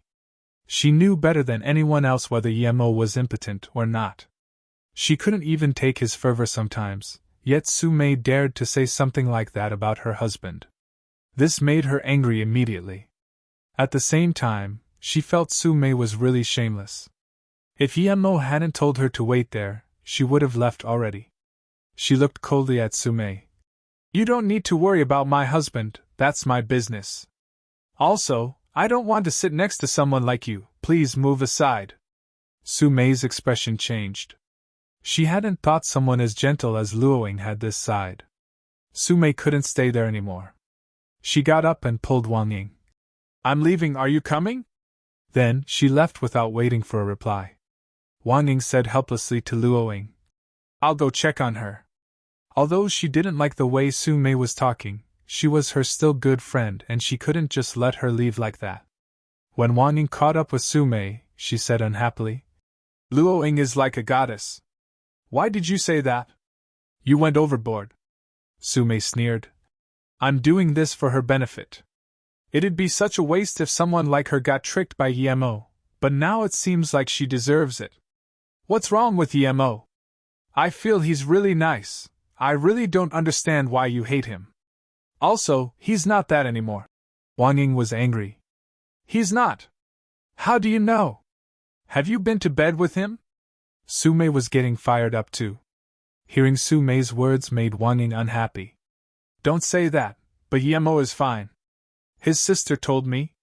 So it's not like that, and I think you need to calm down. Su-mei sneered. Yiling is Yemo's sister, how would she know? Who are you lying to? Wang Ying was angry now too. She sneered. Yiling's dorm mate Tianhe told Yiling, can that be fake? Su-mei suddenly took out her phone, looked at Wang Ying and said, Wang Ying, I know you're trying to speak up for Yemo, but I happen to know Tianhe. She's in the same company as me, I'll call her right now so you can hear for yourself. Wang Ying was dumbfounded. She didn't understand why she was so serious about such a small matter. Su-mei's call went through quickly. Tianhe, it's me, Su-mei. No, I just need to ask you a quick question about that guy Yemo. Yes, her brother. I heard that after a hospital checkup, he was found to be how you've heard about it too. Su-mei looked satisfied at Wang Ying and continued. Yes, I heard other people say the checkup was fake. What? Is it really fake? How do you know? What did that pervert do to you? I know. Don't say that. How could I go to bed with him? I'm just asking. Big, I don't like big. Wang Ying looked at Su-mei, who looked like a defeated rooster, and said, Su-mei, you're not from a small family. Don't you know about family wars? Yemo was a sacrifice in one of those fights. Of course the checkup is fake. Look at how happy his girlfriend Luoying is. Stop trying to change the facts, it's real. Let's go and apologize. I won't go apologize. Even if Yemo is fine, he doesn't even have a stable job. He doesn't deserve to be with a girl like her. It's like a flower planted on cow dung, yet that woman deserves it. Su-mei said in contempt. Wang Ying shook her head and walked towards Luoying. Yemo entered the room invisible and started to eavesdrop. Their conversation was very succinct. They were indeed Northern Sand members and the person who had pretended to be him was called Captain Lu. Regarding the man and woman who had come in last, Lu Lin was the woman and the man was called Scorpion. The moment Yemo saw him, he knew that it was the guy that had been watching him at the airport. He only had Luoying in his eyes at the time and had ignored him. Yemo and Luoying are here, is that intentional? Captain Lu asked. Scorpion shook his head. Probably not. They coincidentally met Wang Ying and Su-mei at the door, and they brought them inside. It seems like he knows Wang Su and they're quite CLO-. Young Master Yong, don't be impulsive. Captain Lu stopped the white-skinned young man. That bastard broke my brother's legs. Our Dai family's enmity with him is deep like the sea. The white man roared. Chapter 645, Yemo, who are you? Chapter 645, Yemo, who are you? Yemo just realized that this young Master Yong was Dai Heng's brother. Other than that Captain Lu who was at the yellow level middle stage and the man who didn't talk who was at the yellow level latter stage, The other 3 were ordinary people. Captain Lu waved his hand and seemed to have gotten some news. A moment later he said, "Emo just left. Only Luoying is still inside. Lu Na and Liang Jun will come to Beijing tonight, and we have arranged to meet at 2 a.m. outside the Yanshui River, but Lu Lin must go." Hearing this, Dai Yong got up suddenly. "Captain Lu, since Luoying is alone, we dash." He was stopped by Captain Lu. "I know you want that Luoying, but you can't now. Every day Emo is alive is a day you can't touch her, even if we capture her. Moreover, this is the Wang family's turf, and Wang Su is close to Emo. We can't do anything here even if the opportunity is right. Who knows if Emo comes back suddenly? To be honest, we're not even big enough for him to care about killing us." Emo sneered. This handful of people was indeed not enough for him to kill. He could deal with them with just a couple of fireballs.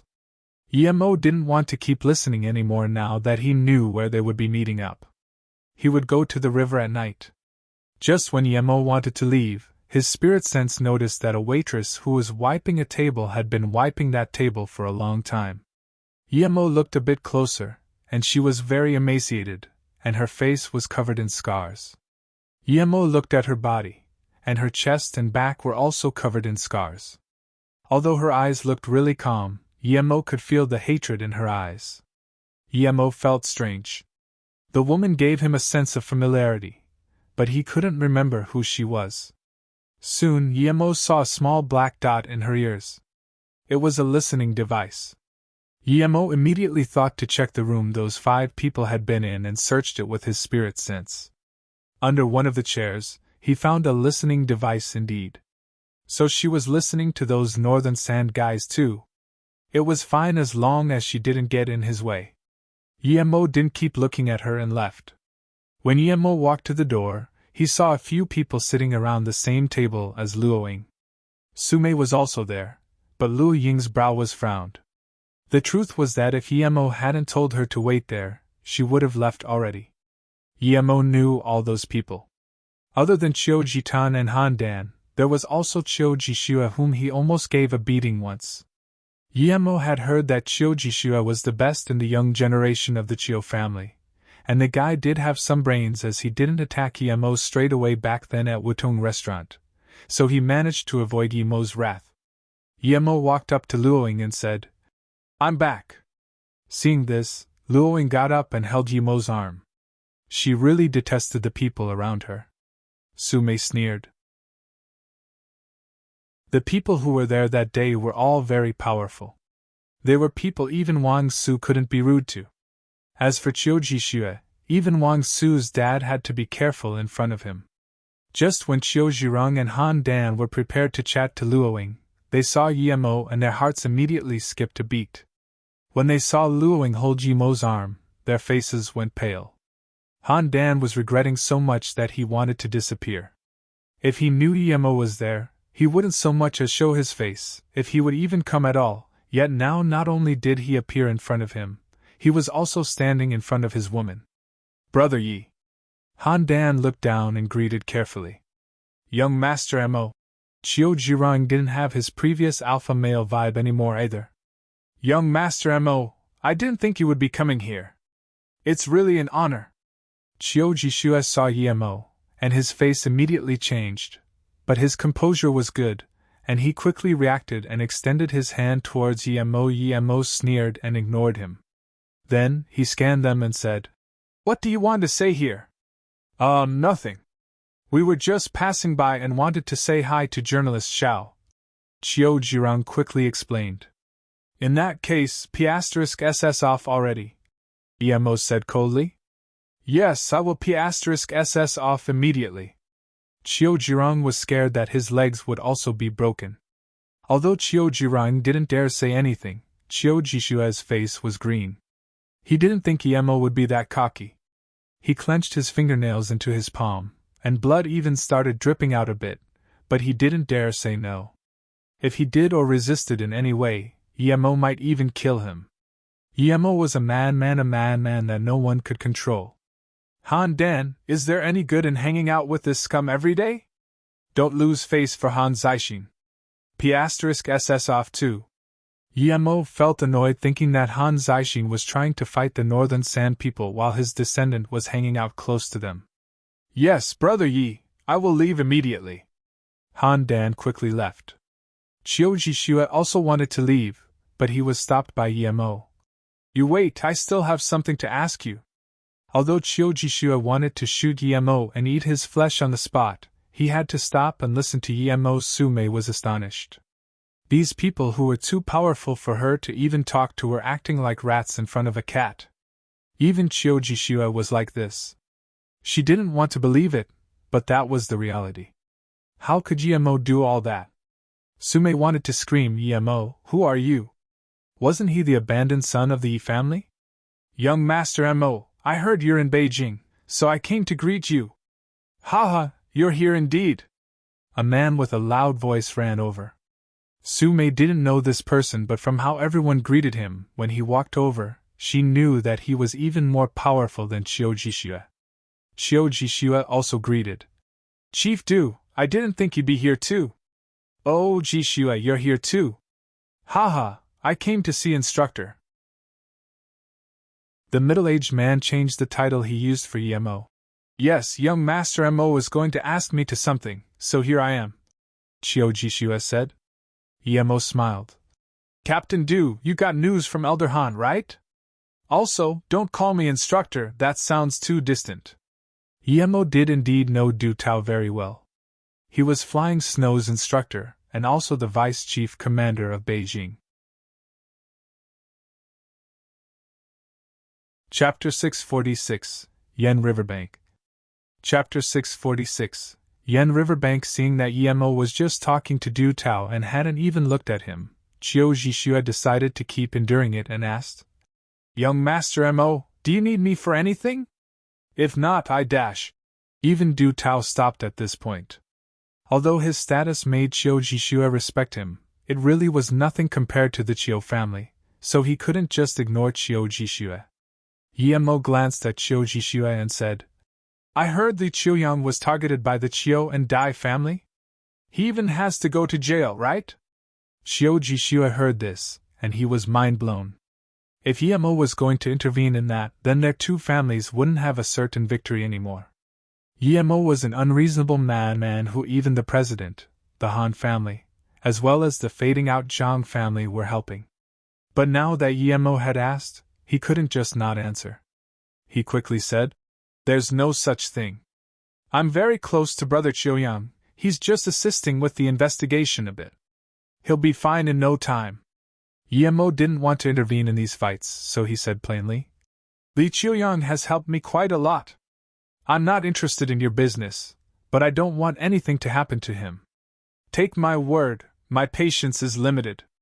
If I don't hear news from him quickly, I will go visit your family. Threats. His words were purely threats. Yemo didn't even want to know what was going on, yet he asked for them to let go of Li Qiuyang. Li Qiuyang was an elite of the Li family, and had a similar status to his. If they had to let go Li Qiuyang, it would be like a slap in the face. Luckily, Yemo said that he wasn't interested in their fights. Although Qiu Jixue really wanted to tell Yemo that he wasn't even in charge of it, and to just please mind his own business, he didn't dare to. Yes, I will let them know. Qiu Jixue suppressed his anger. He really wondered if the Dai and Qiu family together could take on Yemo, or not. Because this involved family battles between the Dai and Qiu family, Du Tao didn't intervene. He knew that only Yemo would dare talk about it, other people didn't even dare mention it. After being told off by Yemo, Qiu Jixue no longer had the face to stay there. He didn't even say goodbye to Wang Su and just left. Shaolei looked at Yemo speechless. The gathering had just started, and Yemo had already kicked 4 people away. Yemo smiled and greeted the people he knew before leaving with Luoying.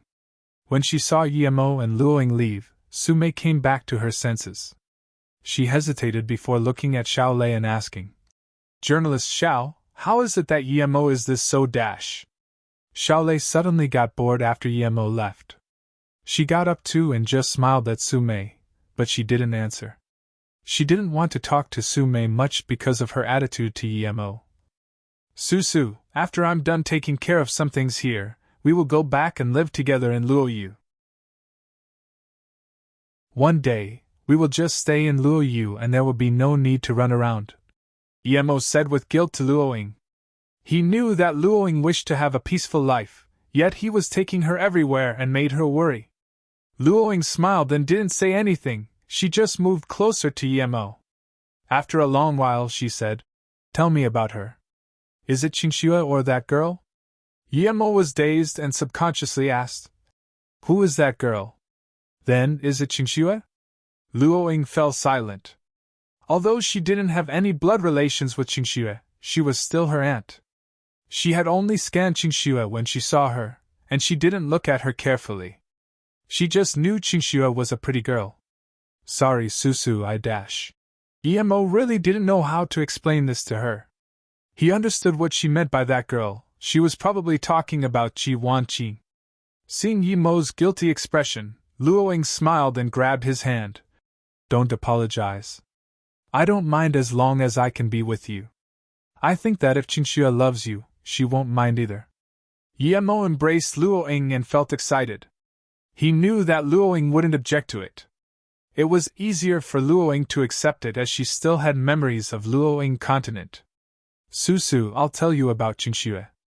And Yemo told Luoying the story as they walked slowly by the Yan riverbank. After telling Luoying everything that had happened, her eyes were red. She had completely accepted Ning Qingxue in her heart. She hadn't expected Ning Qingxue to be such a strong-willed girl and that in order to wait for her, they still hadn't gotten married yet. If it wasn't for her, perhaps Yemo would have died at Shenongjia. Yemo saw Luoying's worry and held her a little tighter. The couple just stopped by the riverbank. After a while, an animal howled and startled them. Luoying caressed Yemo's hair and asked softly, "Should we go back now?" Yemo smiled and said, "Wait, something will happen tonight. Things might get bloody. How about I take you to the hotel and come pick you up after I'm done?" Luoying shook her head. "No, I will go with you." "Okay, we'll do that then." Yemo didn't try to persuade her. Regardless of whether she would get her memories back, there were some things people had to face living in this world. "Susu, did you have a look at the diary I gave you last time?" That book was the most important thing that could help her awaken her memories. Luoying said quietly, "Not yet, I'm still learning the Luoyu words you taught me. I want to read it after I learn them." "Okay, remember to tell me once you're done," Yemo said with a dirty smile. Luoying blushed. Although she really wanted to read it, she didn't want the mood to be ruined by her bad comprehension. Realizing this, she was just about to kiss Yemo when he said, "They're here. Let's watch them from the side." As soon as Luoying and Yemo moved to the side, 4 people gathered there. Only Dai Yong wasn't there. They all had a gun and that Captain Lu even had 2. What made Yemo realize something was off was that Lu Lin was tied up and there was even some cloth stuffed in her mouth. Yemo had seen them on good terms before. Why were they tying Lu Lin up now? He was sure that Lu Lin wasn't putting on a show. Yemo spread out his spirit sense and was soon dazed. He saw that the woman with the scarred face was also coming. She was holding a few throwing knives in her hands while hiding. Chapter 647, Real and Fake. Chapter 647, Real and Fake. Other than the woman hiding in a ditch, there were 2 more people hiding near the banks, and Yemo could tell they were from northern San. The other 4 didn't wait for long before a subtle humming engine sounded from somewhere down the river. The sound was barely even noticeable. Hearing it, the 4 immediately spread out as they watched the river carefully. It was a small private yacht. As the yacht neared the bank, Yemo soon noticed that it was Lu Na and Liang Jun inside. Lu Na carried a case out, but Liang Jun didn't leave the yacht and stayed on the ship. "Lu Na, you're trustworthy indeed, but we didn't lie to you either. Your sister is here," Captain Lu said casually as he saw Lu Na get on shore. Lu Na didn't reply, because even though she saw Lu Lin was tied up with a piece of cloth in her mouth. "Sister!" Lu Na felt relieved nonetheless. Lu Lin struggled and made some sound, but it was useless. I've brought your sister here, and we didn't do anything to her. Where is the thing? We will trade at the same time. Of course, if you're willing to come back to Northern Sand, we welcome you girls. Captain Lu laughed as he grabbed Lu Lin's chest. Lu Lin immediately looked at Captain Lu in anger and whimpered. Lu Na sneered. You're that Captain Lu, right? Don't touch my sister. I brought the thing, but if you dare play any tricks, I can always make the thing in my hand explode. Very well, we just want the Chan 265 data and the Luoyu interference machine. You give me those, and I'll let you take your sister away immediately, Captain Lu said casually. Lu Na immediately sneered. Captain Lu, who do you think I am? I just joined Luoyu, and to be honest, if it wasn't for City Lord Su being really nice to us, we wouldn't even have had a chance to leave the city. How can I get information on the interference machine? You overestimate me. I'm telling you now, I only have info on Chan 265. I have the complete data, because my teacher discovered it. Yemo suddenly told Luoying to wait, and then went towards the yacht. This Captain Lu was evil indeed. While he was negotiating with Lu Na, the two people hidden by the river had left, and they seemed to be going for Liang Jun. Captain Lu suddenly ripped the clothes from Lu Lin's mouth. Your sister isn't cooperating, so I have no other way. Don't. Lu Lin dodged Captain Lu's hand and called out to her sister. Nana, who told you to come? I told you I was fine. I didn't tell you to come. Lu Lin shouted worriedly. Sister, all is good as long as you're fine. Even if I have to risk my life, I will take you back. Before Dad left, he said we should rely on each other for survival. I can't leave you behind, Lu Na replied with red eyes. Then Lu Na said to Captain Lu, Let my sister go, and I'll give the thing to you immediately. Captain Lu said to Lu Lin, Persuade your sister. If she doesn't give us the Luoyu interference machine, then don't blame me for killing her too. Nana, if you brought it, then give it to him, Lu Lin said while signaling Lu Na with her eyes. Lu Na didn't know what Lu Lin meant, and just when she was thinking about it, Lu Lin suddenly broke free from Captain Lu and charged towards Lu Na. Captain Lu and company were caught off guard and forgot to do anything, while Lu Na reacted immediately and ran to Lu Lin. Yemo sneered. He was sure that Lu Lin had betrayed Lu Na. Otherwise, there was no way that Captain Lu wouldn't react. But before knowing the exact situation, Yemo didn't move. He really wanted to know how much intel Lu Na had brought out. If Luoyu's important intel was that easily taken out, then that would mean they had a huge security risk. However, what everyone didn't expect was that when Lu Lin was still 2 meters from Lu Na, a flying dagger shot out from a nearby ditch into Lu Lin's throat. Lu Lin stopped in her tracks, and she subconsciously held her throat. She gurgled before falling to the ground. Sister. Lu Na was dumbfounded by the scene and cried out. Nana, I'm right here, I'm not dead. I am your sister Lu Lin, that woman is a fake. A woman in black clothes came out with her eyes staring closely at Captain Lu and company. Her voice was very coarse. Yemo realized only then that this woman who had her face ruined was Lu Lin. No wonder she had shown such strong hate. Thinking about how that extremely busted woman became a bony woman with a destroyed face, Yemo felt a little sad. He knew that it was related to him. If it wasn't for him, Lu Lin wouldn't be in her current state. Sister? Lu Na looked at that extremely thin person and couldn't connect it to her sister. She was sure that Lu Lin never wore any disguises, so why did this woman say she was her sister? But she could feel the concern this black-clothed woman had for her. She underwent plastic surgery? Lu Lin wondered. Hearing this, Yemo realized it was no wonder he couldn't tell anything before. That day when you saw Mother, don't tell anyone, only we can know. The black-clothed woman spoke while keeping her eyes on Captain Lu. Sister.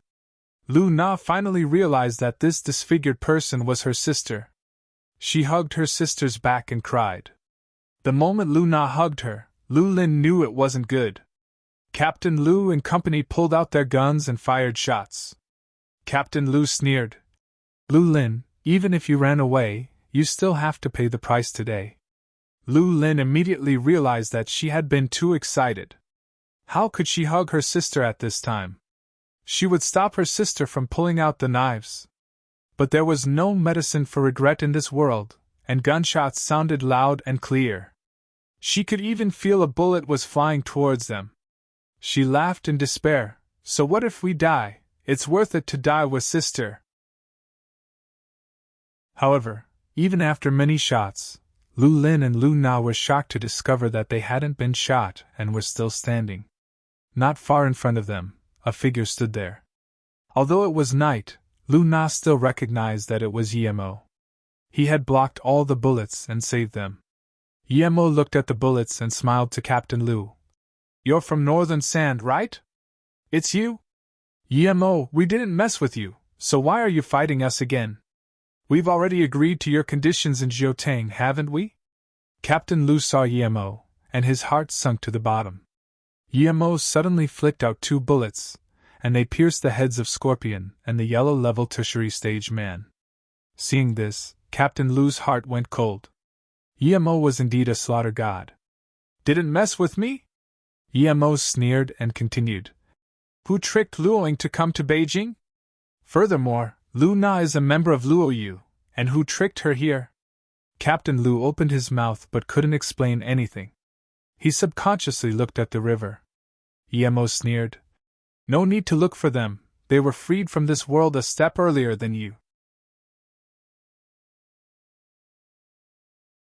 Chapter 648, Qinshue's Anxiety. Chapter 648, Qinshue's Anxiety. Captain Lu knew he was over. When he was about to commit suicide, his face was kicked and the poison fell out together with his tooth.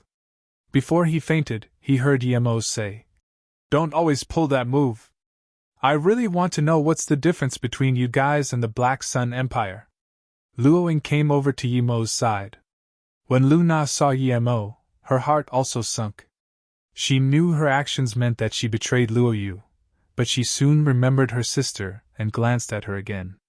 When she saw the scars and how her face didn't have a single part of healthy skin, she couldn't help to cry. At this moment, Liang Jun got off the yacht and came to Yemo. He knew Yemo, but he could only bow and then stand on the side. After a long while, Lu Lin moved Lu Na to the side and bowed to Yemo. Yemo, I've heard great things of you. Thanks for saving me and my sister. Lu Na stood behind her sister without saying anything. Yemo thought it was strange her behavior. No matter what Lu Na had done was betraying Luoyu. Why didn't she seem truly guilty? Yemo scanned the case and found that other than a bomb, there was only a stack of strange useless papers. So it was all fake. She had wanted to just take her sister and run without giving away Luoyu's secrets, but she had underestimated North Sand too much. Even if she had brought the real things, she wouldn't have been able to get away if she hadn't encountered him. Sorry. Lu Lin knew that Yemo was a part of Luoyu, but she didn't know which position he was at. Yemo smiled. Lu Na is one of Luoyu's scientists. I trusted that she wouldn't actually bring our data. Although Yemo knew that Suyuhua wouldn't let people access Luoyu's secrets easily, Lu Na hadn't even brought the Chang 265. He was very grateful for that. Hearing this, Lu Na's eyes turned red. She had never really planned on taking the intel with her. Yemo had saved her life and Suyuhua treated her like a sister. How could she betray Luoyu? Furthermore, she knew what spilling Luoyu's secrets meant. It would mean hundreds of thousands of lives. How could she do that? She had thought Yemo would get angry, yet he forgave her without asking anything. Lu Na didn't explain either. All was good as long as Yemo trusted her. She turned around and hugged Lu Lin. Sister, why are you so skinny? How did these animals torture you? They truly are beasts. Lu Lin smiled bitterly. I'm just very happy that I get to see you. The physical pain doesn't mean much to me. Yemo coughed and said, This also concerns me. If it hadn't been for me, perhaps Lu Lin wouldn't have been tortured. Lu Lin heard this and shook her head. We were on different sides at the time, it has nothing to do with you. Yemo didn't explain why it was related to him. He just took out a face-preserving pill and said, "This is a face-preserving pill. It can heal your face and lets you stay young forever. Take it as compensation." Ha! Lu Lin hadn't expected that she could one day have such a powerful pill. She was dumbfounded. She had heard of it, of course, but there were very few of them in the world. It was said that the Princess of Northern Sand had gotten one, but Northern Sand had to spend many hundred millions to get it. "Brother Yi, thank you." Lu Na thanked him. Then she hurried her sister to go inside the yacht and take it. Seeing that Yemo wasn't going to punish them, Liang Jun finally could rest assured. He liked Luo Yu, but Lu Na had to save her sister, so he could only come with her. After Lu Lin left, Lu Na noticed Luo Ying's presence, which confused her. She knew that Ning Qingxue was Yemo's wife. How was he with another woman now? Had he dumped Sister Qingxue? However, she kept these thoughts for herself. She couldn't ask about it. Half an hour later, Lu Lin took out a mirror and saw her recovered face. She immediately started crying out of happiness. Who would want to have their face destroyed? She was only a little skinnier, but she had much better temperament than before. "Sister, are you okay now?" Lu Na charged inside and hugged Lu Lin again. Her sister was the only relative she had in this world. "Where do we go now?" Lu Lin asked. "Sister, come with Liang Jun and me to Luo Yu. It's really pretty and welcoming." Lu Na immediately thought of Luo Yu.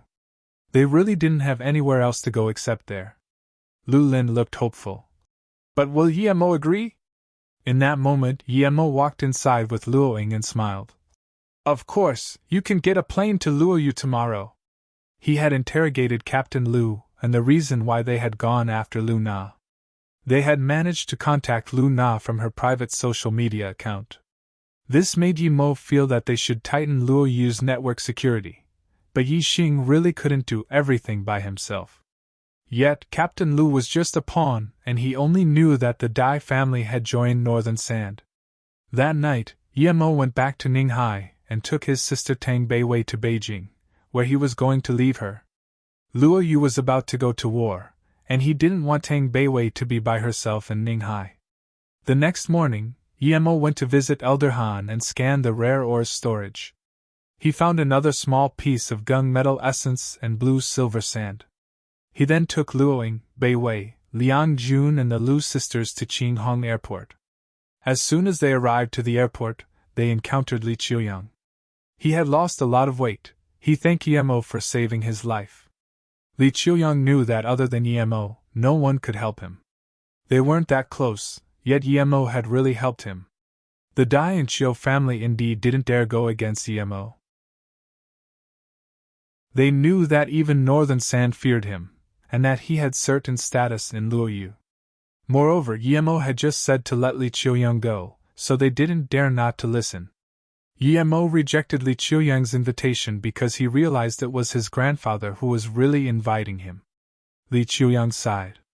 He knew that the reason Yemo had saved him was because he had helped him a few times.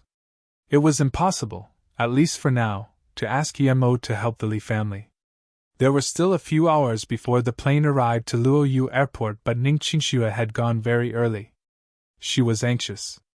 She was going to see Luo Ying today, and she hadn't thought of what to say to her and yet. Chapter 649 Together.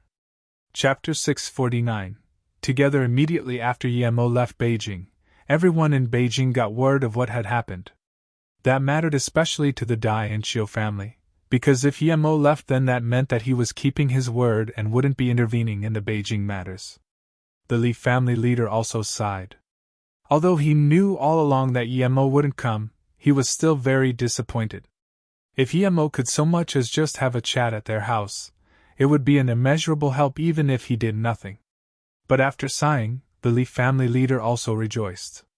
It would make the Dai and Qiu family at least have some concerns that Yemo had saved Li Qiuyang.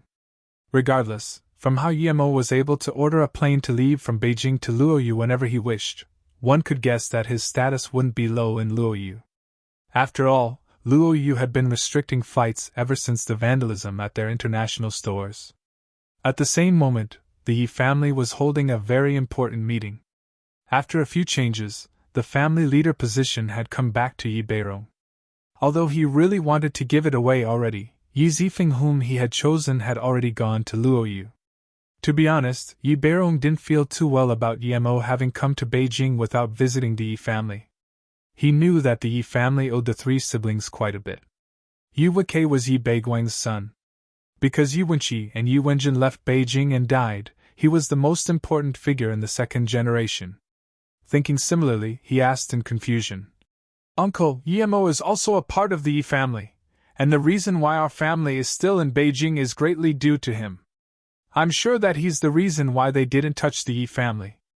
And now it is clear that Yemo has enmity with the Qiu and Dai family, and he even beats them without concern. Why then, are we still joining them to take on the Li family?" Other people also looked at Yi Beirong after this question was asked. Yi Beirong sighed. If Yi Wentian was alive, he would be able to see what his intention was. It seemed the Yi family was really falling. He still had to answer though, so Yi Beirong said, "So you know that the reason why no one dared challenge the Yi family is due to Yemo. Hence without Yemo, although we won't be completely taken, we will no longer be able to be a part of the five big families. I don't think I have to tell you that other people can find out about the problems between us and Yemo. And we're just supporting the two families but not really doing anything. They know that too, but even if they know what our intentions are, they can't come and attack an ally. So we can only earn the greatest benefit if we support the two families. But if we support the two families, then won't we be fighting the Li family? Yemo can't be really happy about that, right?" Yu Wenqi asked. Yi Beirong shook his head. "You still haven't seen the essence of the matter. The Li family won't fight the Yi family. We aren't taking any real action against them, and even if we did, they wouldn't fight us. They wouldn't want to leave a bad impression on Yemo. As for Yemo, he doesn't care about these sort of things at all. And even if he did, no matter what he thought of it, he wouldn't do anything to the Yi family." Yi Long finally understood what the family leader meant.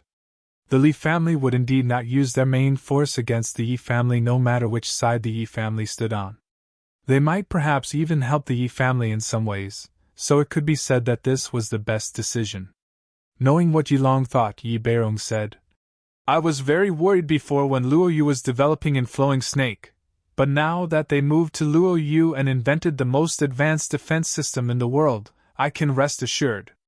Yemo is a prodigy, and everyone in the Yi family, including myself, missed that.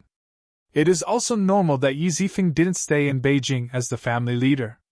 It's only right that he and Yi Ling went to help their brother." Yi Beirong paused. Although he also really wanted to go to Luo Yu, he couldn't throw away his face, and his identity didn't allow him to do that. That's why he tried to protect the Yi family. When worst came to worst, they could become a commercial family like the Zhou family. The first person Yemo and Luoying saw when they got off the plane was Ning Qingxue.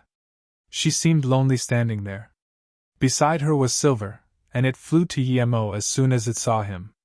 The first feeling Ning Qingxue had when she saw Yemo and Luoying standing next to each other was that she was an extra. She was sour and wanted to run into Yemo's arms, but she couldn't move her legs. Yemo could feel Ning Qingxue's anxiety, so he walked up to her and gently embraced her. As Ning Qingxue hugged Yemo tightly, her mind went blank. She had thought of many possible scenarios for when they saw each other again, but now she didn't know what to say. She remembered that Luoying was also there, and immediately got out of Yemo's arms to find Luoying smiling at her on the side. Ning Qingxue wiped her eyes and said worriedly to Luoying, "Auntie, I dash." Luoying had gotten a completely different view of Ning Qingxue after hearing about how she had risked her life to save Yemo. She walked up to Ning Qingxue naturally and held her hand. "Qingxue, are you still going to call me auntie? You should call me sister from now on." Ning Qingxue looked up in joy, and all the worry and anxiety she had been having for the past time was gone. Although Yemo had told her that Luoying would accept her, when this day actually came, she was still full of surprise and joy. "Sister Luoying dash." Ning Qingxue's tone was shaky. Is it called silver? It's so pretty! Luo Ying held Ning Qingshue's hand and looked at silver while it was hugging Emo. And it's called silver. Emo said it might be a blue phoenix, but its plumage hasn't changed color at all, Ning Qingxue said. Emo held silver and looked at the two girls next to each other, and his heart surged with an extreme sense of satisfaction. Tang Beiwei stood at the back and sighed out of relief. She had been worrying about how things would go when Luo Ying and Ning Qingxue met. She didn't want to see either of them hurt. Su Yuehua and company also breathed a sigh of relief. They had all come very early that day, but they knew that it was time for Yemo's two wives to meet each other, so they didn't dare interrupt and waited from afar. Chapter 650 Fighting to be Friends. Chapter 650 Fighting to be Friends. Tang Beiwei liked Luo Ying more, whereas Yi Ling preferred Ning Qingxue. Su Yuehua was very happy that Emo had managed to bring both Lu Na and Liang Jun back. Although they hadn't taken a lot of intel, they had been living in the core sector of Luo Yu. They had seen a lot of things. No matter how strong-willed a person is, it would be hard for them not to spill anything when being tortured. Emo really wanted to have a private conversation with Luo Ying and Ning Qingxue, but he knew that Luo Yu was still in trouble. If it was dealt with properly, Luo Yu would keep soaring in the sky, but if not, they would lose everything. Hence, he gathered at the big meeting room with Su Ping, Su Yuehua and the others immediately. Ning Qingxue and Luo Ying didn't participate in this meeting because they still had a lot of things to talk about. Furthermore, Ning Qingxue was only responsible for the financial sector. She didn't have to participate in these military meetings. Although Emo frequently left Luo Yu, he knew everything that had been going on. Yixing had planned everything. Emo got very happy each time he came back. The basic outline of the city was already built, and the air was very fresh, no rotten ocean smell. If it hadn't been for the impending war, Emo would have taken Luo Ying and Ning Qingxue around. All the high-level members of Luo Yu were there. Emo was very satisfied with Su Yuehua's efficiency. He felt that Su Yuehua had been no ordinary person before, and now that he gave her a chance, she performed extremely well. Although there were a lot of people helping her, her abilities were unquestionable. Emo knew that she had an enemy that made her go to Hong Kong from time to time. She rarely had time to leave her position lately. If he had time, he would ask her who the enemy was. Regardless of who it was, since she was the city lord of Luo Yu, it couldn't be ignored. Okay, since everyone is here, we'll let Su Yuehua start the meeting. Speak as you wish, Emo said. Emo knew that whether it was going to war or not, they had to decide today. It wasn't good to drag it on. Emo said first. According to the message brought back by our negotiation squad, Indonesia has no intentions of apologizing. Philippines are on the same page as them too. They are even mass buying weapons. I think they are threatening us. They are small countries, how dare they threaten us? Just send a fleet to annihilate them, Su Ping said grumpily. Emo knew that Su Ping was an ancient martial artist, and he wasn't good at commanding battles, but he had had to give him that position. Su Ping was his second brother, he would never betray him. As soon as Su Ping said this, Huan Yinian said, I support going to war, but our strategy shouldn't just be to send a fleet there. Su Yuehua said, when we first claimed our conditions, the Indonesian officials were very worried. They even said that they would agree if we lowered our demands. However, it's only been a day and their attitude has changed drastically. At the same time, Philippines also joined their side. If we don't react to the outlet incident quickly, perhaps more countries will join their side. So I agree, we need to fight, but how we fight is the key issue. Emo thought about their words. No one had said it, but he knew that there was someone supporting Indonesia from the shadows. Who was it? America? Or was it some other country? The Union stated that we in Indonesia should control our emotions and leave the problem up to negotiation. That we shouldn't start a war so easily, Yu Miaodan said. Funny. We shouldn't start a war so easily? They saying this to us? If we don't do anything, what if they attack us instead? I think that if we're going to fight, we should do Germany's way, finish them with a lightning war. Which he said. That works for other countries, but not Indonesia, they're an island country. We only have 20,000 troops. I think we should gather our power and throw a heavy blow to one target, Sherman said. Su Yuehua nodded, but she didn't say anything and just stared at Yi Xing. I actually agree with Brother Su and Sherman. Our newest interference machine is now ready for mobile warfare. It's attached to the Luo Tian carrier ship. If we needed to attack an island, we wouldn't even need to go covertly. We could just throw bombs at them. Yi Xing looked at Su Yuehua and smiled. When Yi Xing finished talking, the entire meeting room fell silent. After a while, Huang Yinian screamed, Chief Engineer Yi, did you succeed? When they recalled the last war, everyone's blood boiled. It was because they had the most advanced interference machine that they had managed to suppress the Allied army. Yet, most of our bombs are from Russia and Germany. We can build some defense missiles, but we can't mass-produce offensive missiles. We still need some time, and the time we have is very short, Yi Xing said again. Before anyone said anything, Yi Xing sneered. If I had some time, we wouldn't even need to send a fleet there to defeat them. I can make a bomb that they won't be able to defend themselves of. Yemo believed that Yi Xing could do it, but they had to fight that war. If Luo Yu was harassed by Indonesia and Philippines and they didn't fight back, they would lose the reputation they had built, and more countries would do the same. In another 2 years, when Luo Yu stabilized, other countries wouldn't even be able to face Luo Yu. He nodded. No one can treat Luo Yu like this. We must fight Indonesia and Philippines. As for how we fight, I trust that Yi Xing has other steadier ways, but we're trying to show our dominance this time, so we must do it in the most direct and domineering way.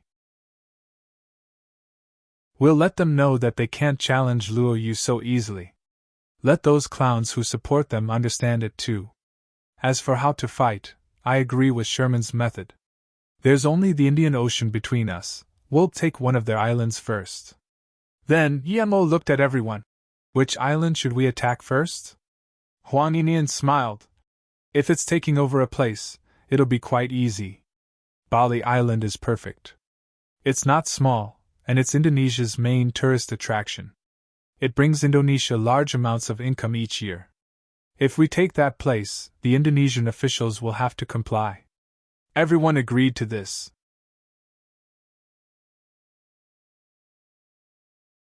Chapter 651 Declaration of War means start of war. Chapter 651 Declaration of War means start of war. Okay, in that case, Huang Yinian will be the commander for this war. We don't need to wait, send our ships there immediately. Wait around Bali for the declaration of war, and as soon as we declare war, attack their military facilities. Yemo ordered. Su Yuehua added. I agree to the president's decision, but Bali is a global tourist attraction. There are people there on holiday from all over the world. When we start attacking the island, we can't casually deploy missiles, or that would cause international problems. So I'd like to know what Commander Huang has to say. Huang Yinian smiled. I've long since thought of Bali as a possible point to attack. For one, that would show Luo Yu's dominance, and secondly, it would deal a heavy blow to Indonesia. Most importantly, our outlet store there was smashed, and 2 of our workers were killed. Now, Bali has been a victim of terrorism more than once during the past 10 years. Looking at Su Yuehua's expectant eyes, Huang Yinian continued. So even if we cause an international dispute, we can say that was Indonesia collaborating with terrorists to attack Luo Yu. We can say that since the Indonesian government hasn't reacted properly, it has clear animosity towards Luo Yu. Luo Yu's rights have been stepped on, and in Luo Yu, justice is the most important thing. Any offenders must pay the price. Of course, we will only attack the military and not the civilians. Yemo nodded. Although this reasoning was a bit far-fetched, it was better than nothing. Plus, Luo Yu did indeed suffer heavy losses by Indonesia's hands. I believe I might have a good suggestion too, Yu Miaodan said. Although Bali is big, it won't survive long under our force. I suggest that Commander Huang take over the airport and docks first, after which we can send back all the tourists. As for all the touristic facilities, we can destroy them just like they destroyed our store." Yu Miaodan didn't say it out loud, but everyone knew that it wasn't realistic to think they could take over Bali for a long time. Even if Luo Yu had the power, the Union wouldn't allow that. Once Indonesia agreed to some form of compensation, Luo Yu's army would have to retreat. But if they destroyed all the touristic facilities and sent away all the tourists, then that would be a huge blow to the Indonesian economy. It was an extremely big risk to so much as invade the island of Bali, much less to want to seize it. If Yemo wasn't a cultivator, perhaps he wouldn't even be doing it. Yemo knew that once most of the power in the world joined together against Luo Yu wouldn't be able to stop them. But Yemo had his trump cards too. If he really had no other choice, he would use nukes and go around assassinating people. No one would dare to push a country with nukes too much.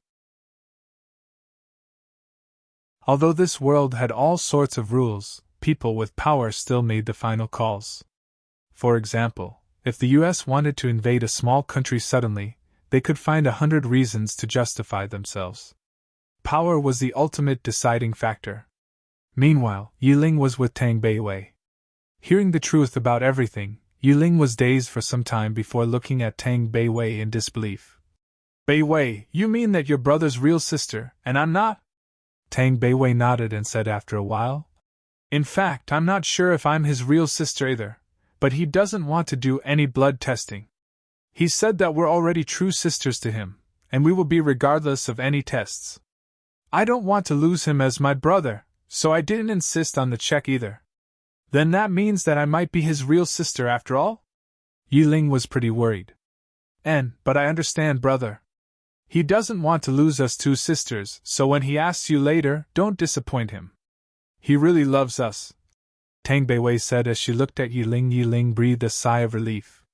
The second day after Yemo came back to Luo Yu suddenly declared war on Indonesia and said that all who helped Indonesia were enemies of Luo Yu. Unexpectedly, though, Luo Yu only declared war on Indonesia and actually gave the Philippines a week to pay Luo Yu 50 billion Luo Yu dollars. Luo Yu's actions shocked the world once more. Luo Yu was just a newly established government. They might have been able to defend against the Union's invasion, but no one believed they could really invade Indonesia. And this time was special too. Indonesia clearly had someone supporting them, yet Luo Yu still declared war. Luo Yu was basically just a corporation, but it declared war on a country over the death of a few people. This seemed too childish, didn't it? And this was with the Union requesting peaceful means. Politicians all over shook their heads. How could they so easily declare war on a country? Yemo only felt contempt at all this, and he really didn't care. Even if an army 10 times their size came, he still had a bottle of essence G pills, and with the interference machine, he would be able to at least end the battle in a draw. He might not be a politician, but that didn't mean he didn't have a brain. He had thought of all the consequences already. But what happened next ignited the world. 10 minutes after the declaration of war, news of Luo Yu's fleet attacking Bali appeared. Indonesia was worried, and Bali was worried. In fact, Indonesia sunk into chaos. Although they had been buying weapons and acting tough, that was just all an act to gain some bargaining chips. But Luo Yu was a mad place and had actually declared war, even starting it as soon as they declared it. Meanwhile, Indonesia's defensive status was just on its regular level. It hadn't believed that Luo Yu would truly start a war over such small matters. Luo Yu's fleet destroyed Bali's military port without any resistance, only leaving the civilian port intact. And as Indonesia started crazily amassing an army for Bali, Luo Yu's missiles were already accurately striking military facilities. Bali's defenses were like a layer of paper in Luo Yu's eyes, while its counterattack was rendered useless by the interference machine. The US president slammed the sheets of paper he was holding on the table in front of him. Luo Yu was crazy. Indonesia was supported by the US, and he had suggested their course of action. Although the previous president had been impeached thanks to Luo Yu, allowing him to step up, he didn't have any good impression of Luo Yu. He also thought of Luo Yu as having stolen America's land and business. A large half of the US's gold storage being might also be due to Luo Yu. Now that he was president, he was confident that he could strangle Luo Yu dead with some time.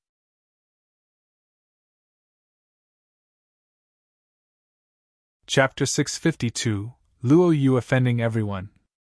Chapter 652, Luo Yu offending everyone. They hadn't started to fight yet, but letters of help were being sent like crazy. The president felt helpless. Indonesia was too useless.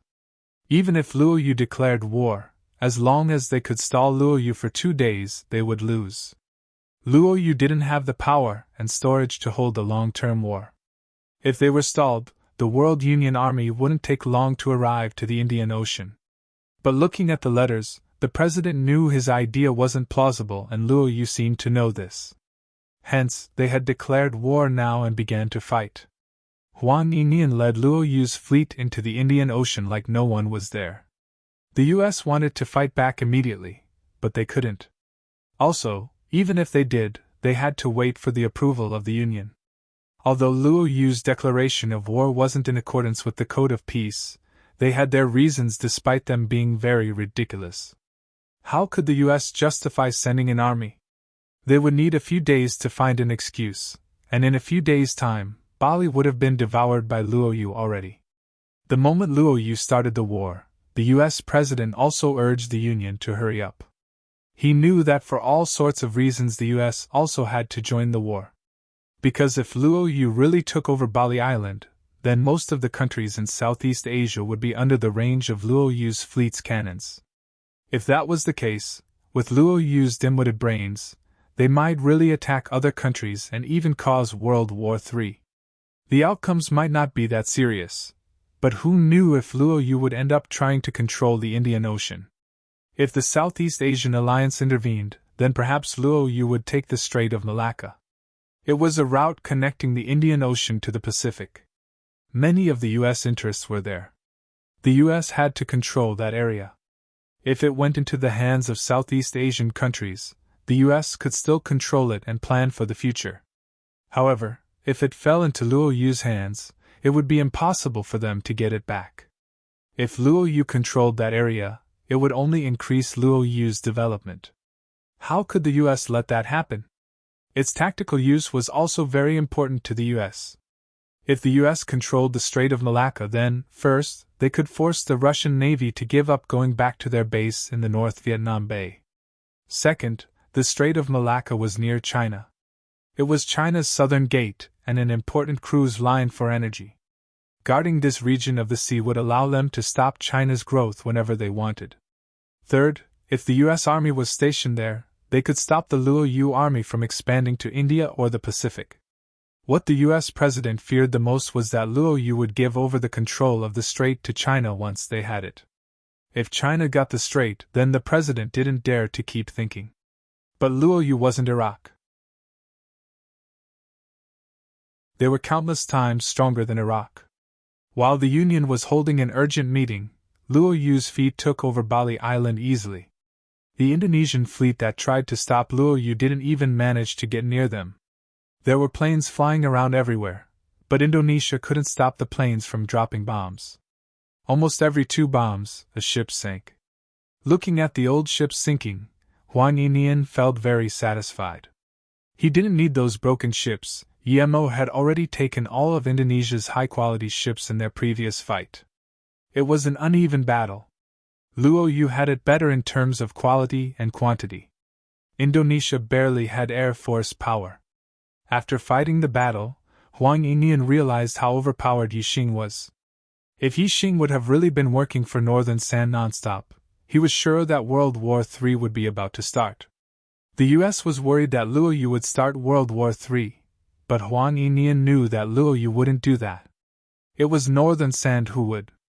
Despite the Indonesian fleet coming with an aggressive temperament, Huang Yinian could see they couldn't even aim properly. Of course, this was all due to the interference machine. The battle started quickly and also ended quickly. Under Huang Yinian's lead, Luo Yu's fleet sunk all sorts of ships of different calibers. They had captured 2 big ships, 2 guard ships and 3 light ships, as well as 5,000 soldiers. They were all taken back to Luoyu to help with construction. The whole battle didn't even last an hour, most of the time was spent accepting surrenders. The strongest fleet in Southeast Asia couldn't even resist against Luoyu's attacks. After this battle, Indonesia wouldn't be able to recover from the losses for at least a few decades. The most ironic thing was that their ships didn't even get a chance to dock on the bay. This was also partially due to Huang Yinyan's experience in maritime warfare. Without the obstacle of the Indonesian navy, Luoyu's fleet quickly destroyed all the military facilities on Bali and boarded the island. Just as Yu Miaodan suggested, Huang Yinyan took over the airport first. Afterwards, he sent back all the tourists, and he killed the Indonesian agents hidden amongst them. Luoyu's power and decisiveness shook the entire Southeast Asia. Not even the Indonesian navy could resist Luoyu's power. After that, none of the southeastern countries wanted to support Indonesia. The moment Luoyu declared war, the Union immediately reproached Luoyu and held a special meeting. But the meeting hadn't finished yet when news of Luoyu winning the war and taking over Bali got spread. Luoyu had sent away the tourists, and they acted like they were going to attack the Java island. Indonesia was really worried now. Java was different from Bali. This was where the capital of Indonesia was at. It was the political, economical, and cultural center of Indonesia. Moreover, it was also the gate to the Indian Ocean and Pacific Ocean. If Java was taken, Indonesia would be like choking the country. But now, all the maritime power was Luoyu's, and the other countries in Southeast Asia were retreating their fleets. They didn't dare intervene in this at all. This time, not only the US was angry, but many other members of the Union were also siding with the US. Taking over Bali was barely acceptable, but invading Java would be breaking world peace.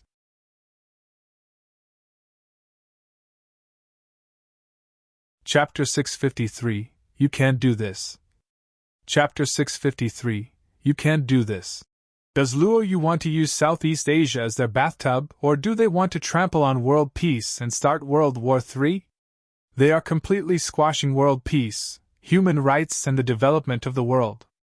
The U.S. representative, Peter, stood up and commented in anger. Peter had been the consultant of the previous U.S. president, and after the change in power, not only did he not lose his status, he instead became the U.S. representative. Jipan's face looked bad, and he glanced at Peter.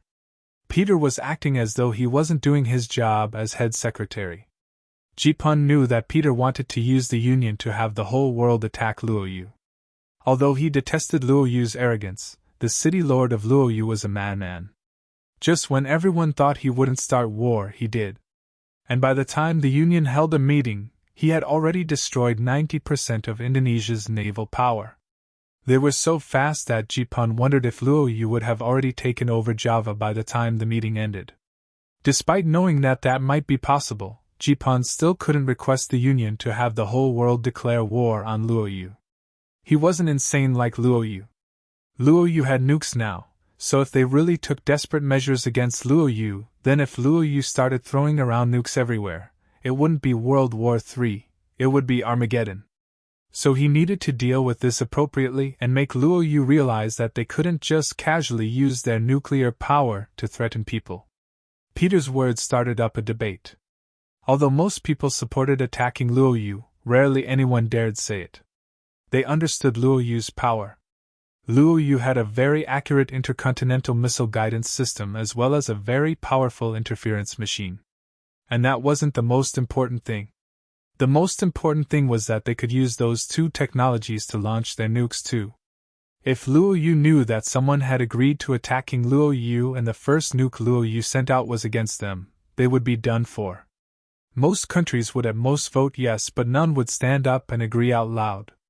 If they did, Luoyu would know for sure, because Luoyu was also a part of the international community now and had a representative present.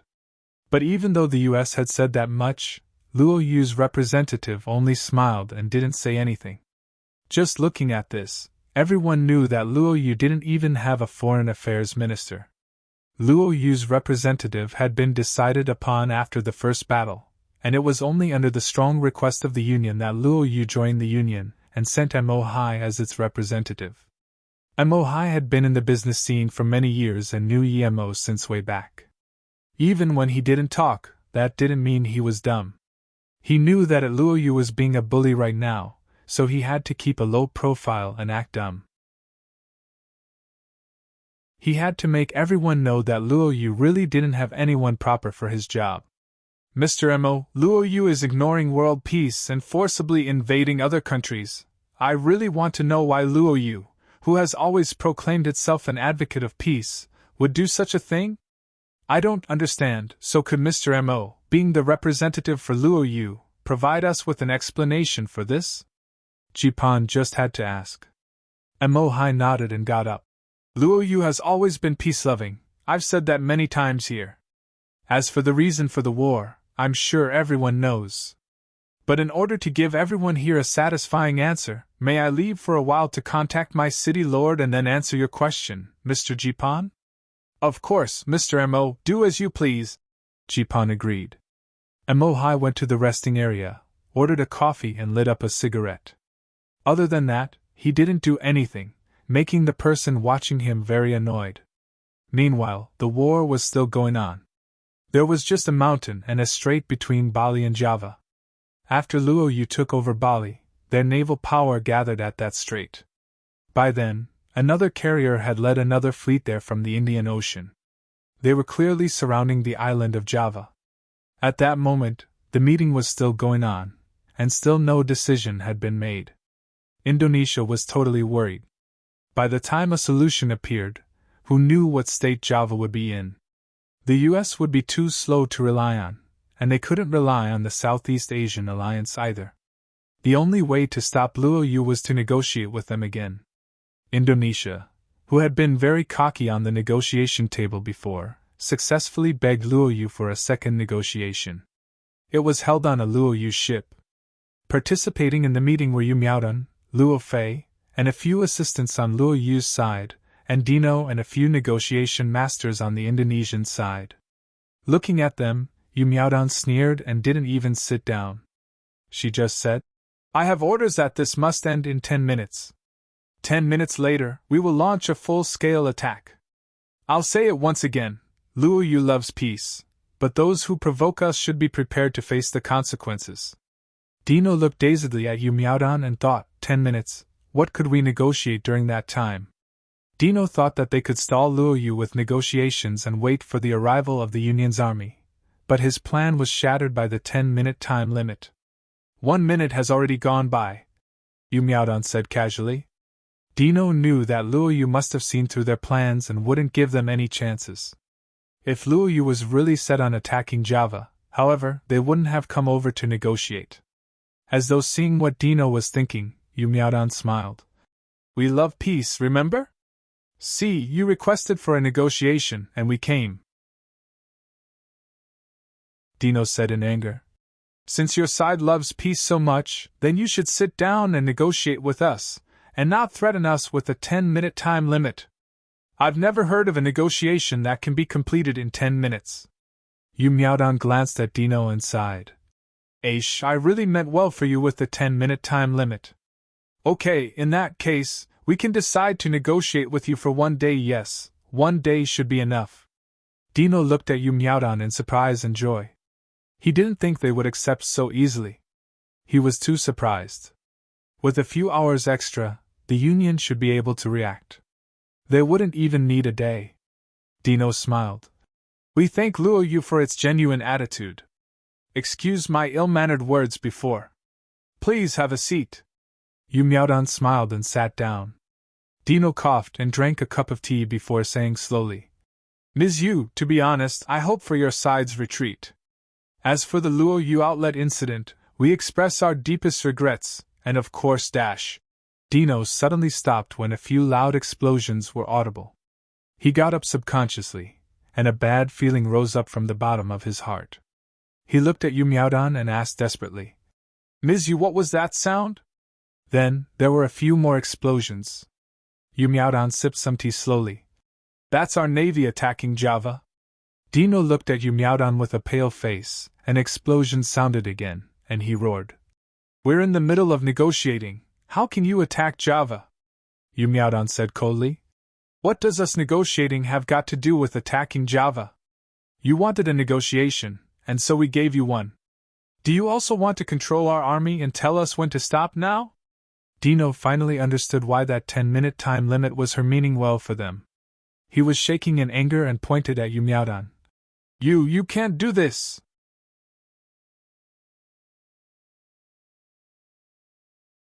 Chapter 654, Means to Serve a Purpose. Chapter 654, Means to Serve a Purpose. The fire outside seemed to be getting more and more concentrated. Dino looked at Yu Miaodan and said very carefully, I agreed to 10 minutes negotiation. Please, give us 10 minutes time and stop the attack. Yu Miaodan smiled. It'd be fine even if you asked for 100 minutes, but I can't command the Navy. Politics and the military are separated issues. My city lord only looks at my report, not my suggestions. Mr. Dino, if you really want a quiet and peaceful outside, it's best to settle the negotiations as soon as possible. Dino's face was green, but before he could reply, his assistant gave the phone to him. After the call ended, Dino's expression had gotten calm again. He sat down and said to Yu Miaodan, Chief Yu, we're willing to give Luo Yu as compensation 70 billion Luo Yu dollars. In exchange, your side must stop the invasion immediately and retreat. Yu Miaodan said slowly. It had been before, that compensation amount would have been just fine, we would have gladly accepted it. However, after this war, our losses are immeasurable. Dino was so angry that he didn't even want to sit down. He said rapidly, How much do you guys want? Just tell me. Dino wanted to cry. It was no negotiation, they were pointing a gun at his face and robbing him. Luo Yu had lost some missiles at most, but Indonesia's losses that were truly immeasurable. Yu Miaodan scrolled through the files in front of her and said after a while, Originally, the city lord asked for 300 billion Luo Yu dollars. Dino was almost paralyzed after hearing that. 300 billion Luo Yu dollars. It was half of the nation's GDP. But Yu Miaodan continued. However, the city lord wishes to maintain peace, so he has decided to reduce it to 100 billion. Dino breathed at ease. 100 billion was still acceptable. He wiped the sweat off his head, but Yu Miaodan hadn't finished. Still, Luo Yu needs a place to stay in the Sunda Strait, so we will be renting the Jason Giambi Island for 99 years. No, that's impossible. Dino rejected it without thinking. The Jason Giambi Island was the passage to the Sunda Strait. If it got rent, what about the Sunda Strait bridge they had been working on these years? Moreover, the Sunda Strait was one of the U.S. stations. It was the American 7th Fleet main passage into the Indian Ocean from the Pacific Ocean. If Indonesia agreed to that, the U.S. wouldn't let it be. Yu Miaodan sneered. Of course, we will give Bali Island back and we won't interfere with the bridge building. Dino sneered. They had to give Bali back no matter what. Even if he didn't ask for it, other countries would intervene in this matter. Suddenly, he realized that if Luo Yu took over Jason Giambi Island, then the U.S. would have to face a problem when entering the Indian Ocean. That way, the conflict would be just between Luo Yu and the U.S. Indonesia could get out of that issue. Why should they help the U.S.? Furthermore, that island wasn't a big loss to Indonesia. If the U.S. and Luo Yu fought, Indonesia could just sit back and reap the benefits. Thinking about this, Dino had a bleak smile. That island would be taken back by the U.S. sooner or later. Why would Indonesia help the U.S.? If it hadn't been for them, Indonesia wouldn't have suffered such losses. They would have only had to pay 70 billion Luo Yu dollars. But now, it was 100 billion and the damage on Bali was immeasurable. Dino went outside and made a quick call. Then, he ran back in and said, Okay, we agree. Let's write the agreement now. Yu Miaodan pushed the files over to Dino and said, No need, Luo Yu has already signed. We're just waiting for your signature.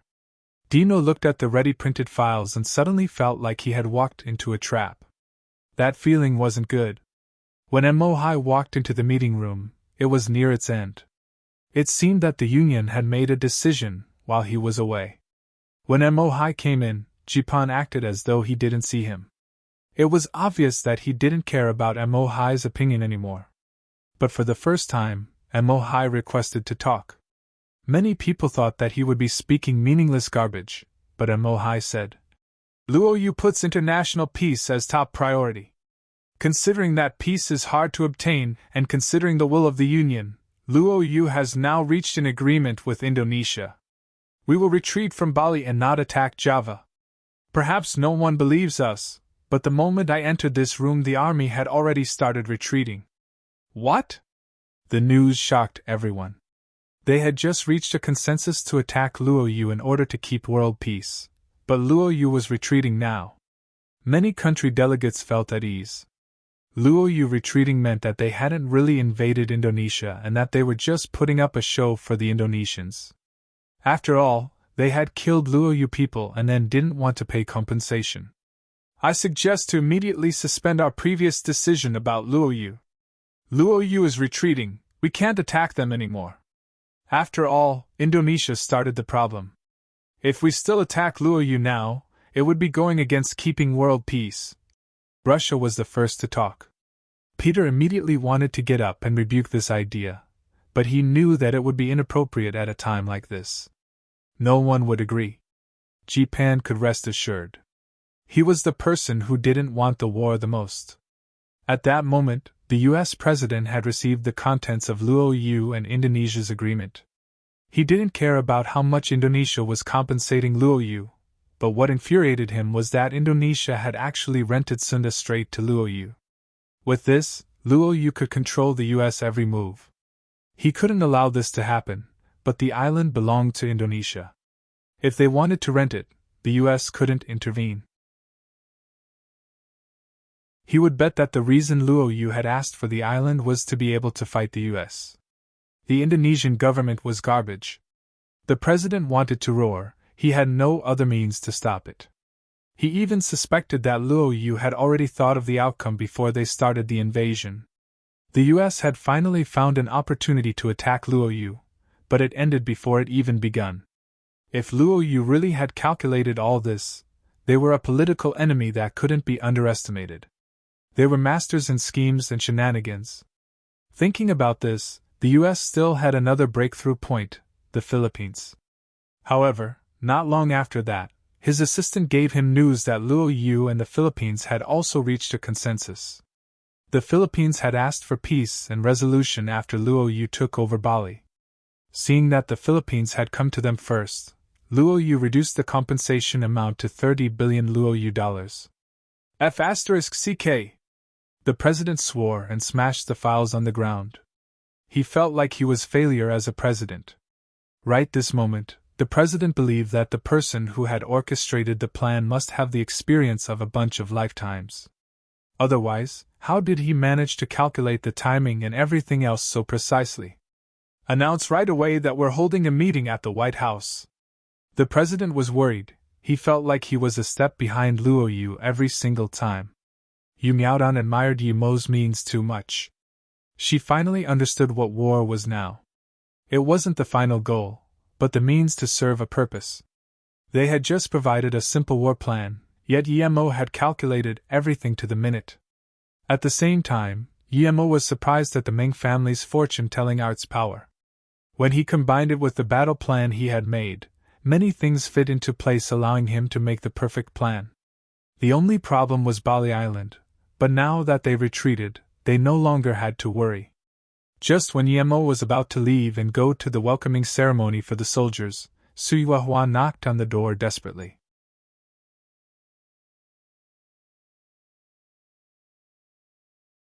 Chapter 655, Another Wave of Trouble.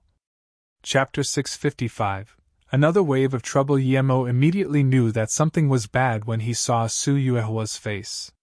He immediately asked, Sister Yuehua, what happened? Suyuahua calmed down upon seeing Mo's calm face. She had been worrying a lot, though. Before, she was worrying about the U.S. and those other countries who wanted Luo Yu's wealth, not about Indonesia. If they used Indonesia as an excuse to attack Luo Yu, then Luo Yu would be really facing hardship. That army wouldn't be a 100,000 men army. It would be a 1 million men army. And the Union had too many ways to deal with Luo Yu. They didn't even need to send an army. All they had to do was lock down Luo Yu geographically and Luo Yu would go bankrupt. Luo Yu was a city completely reliant on import. Something happened on Bali, Suyuhua replied. Yemo thought, this Meng family fortune-telling art is powerful indeed. Something really did happen on Bali. Yemo nodded. Have we retreated out of Bali already? Yes, our armies left an hour ago, but 5 tourists have gone missing from our military camp, Suyuhua replied. Yemo frowned and said quickly, even if they did, that shouldn't be too much of a problem, right? Yemo knew that this would reduce Luo Yu's popularity and increase the enmity of other countries.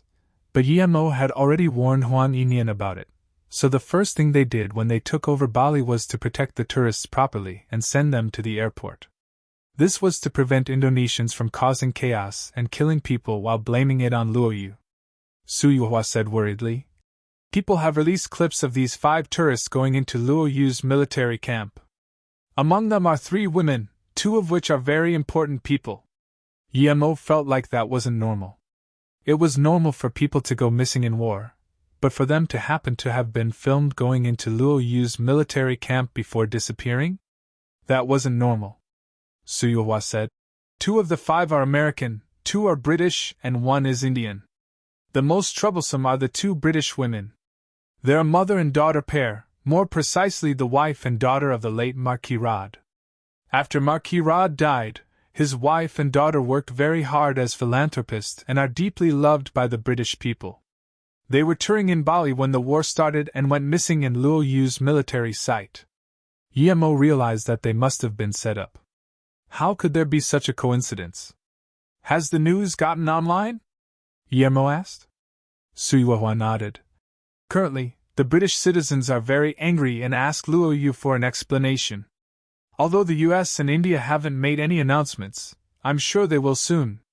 Yemo realized that this had probably been done by the US.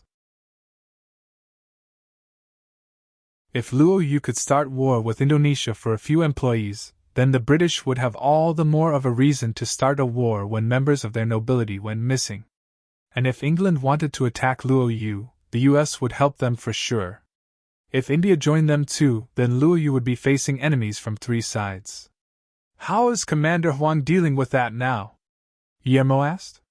He ordered Liang Di to take a squadron of soldiers, search the campsite and search for clues. Although he wanted to send the army back, I figured that wouldn't be appropriate, so I stopped him. Suyuhua answered. Yemo nodded. You did well. Not only should Commander Huang retreat, but so must Liang Di. I will deal with this myself. When our army returns, install the maximum defensive state until I come back.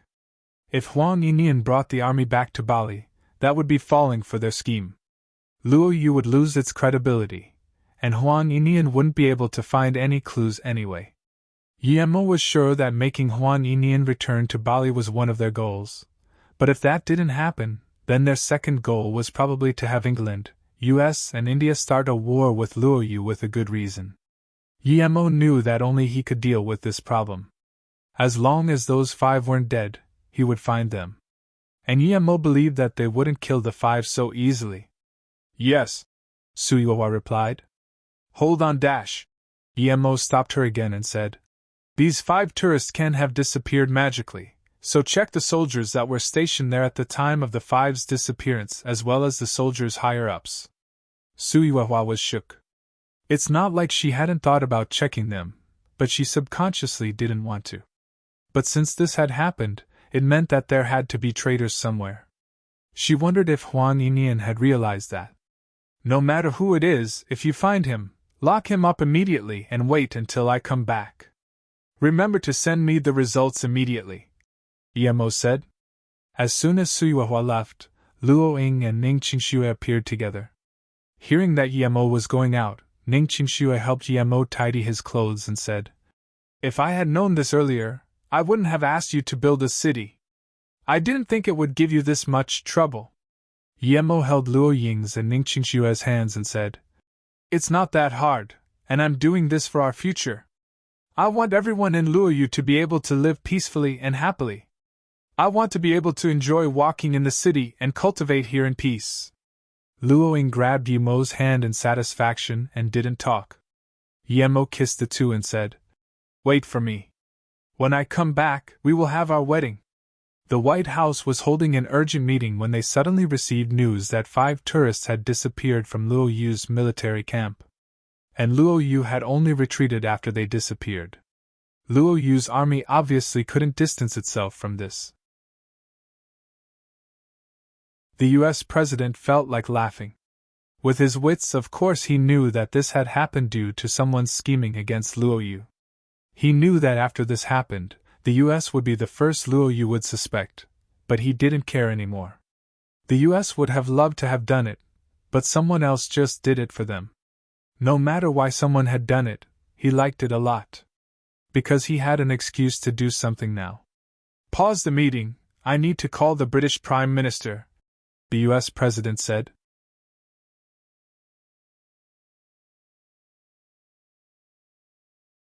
Chapter 656: The Underground Tunnel of the Campsite.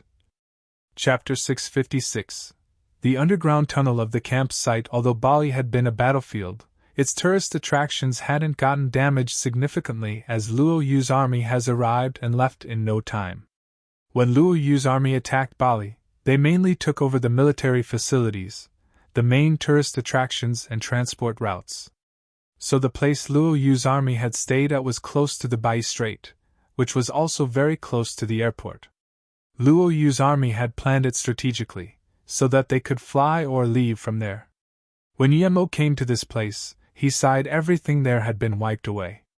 He could understand it. How could the army allow large amounts of tall buildings to still stand there? Although there were only about 10,000 people that participated in Bali's occupation, the base they stayed at was very big. So big that his spirit sense couldn't cover it completely. At this moment, Yemo saw Liang Di take his people and go to a military ship placed in a simple dock. Yemo didn't go meet them. He could tell just by looking that they hadn't found out anything. It was better if they left early, otherwise, as long as Luo Yu's army was still in Bali, there would be more room for people to doubt their intentions. Luo Yu had already gotten the most out of the war. If they didn't leave at the right time, it might have negative repercussions. After Liang Di and the rest left, Yemo started to inspect the base. There were 2 ways to access the base. One was from the Bai Strait, and the other one was from the attack route Luo Yu had used to invade Bali. Yemo took note that most of the tourist attractions surrounding the attack route had been destroyed by the army. Some had been trampled over by tanks and armored vehicles. Looking at this, Yemo was confused. How could have the 5 tourists gotten into Luo Yu's base and been recorded? It was impossible to get in through the Bai Strait, so the only other possibility was from the road occupied by Luo Yu's army. But that route was also impossible. Even a dog would be seen by the guards, much less 5 people. Yemo walked to the base's gate and stood there for a long time. The 2 sides of the road were also very empty. There was nothing that could block their vision. A bit further down there was a barbed wire fence. Yemo searched the fences nearby with his spirit sense, and soon found something different. He walked to this part of the fence. There were obvious signs of someone having cut through it, but then it had been twisted back together. The place wasn't far from the main door, and it was a blind spot. Yemo sighed.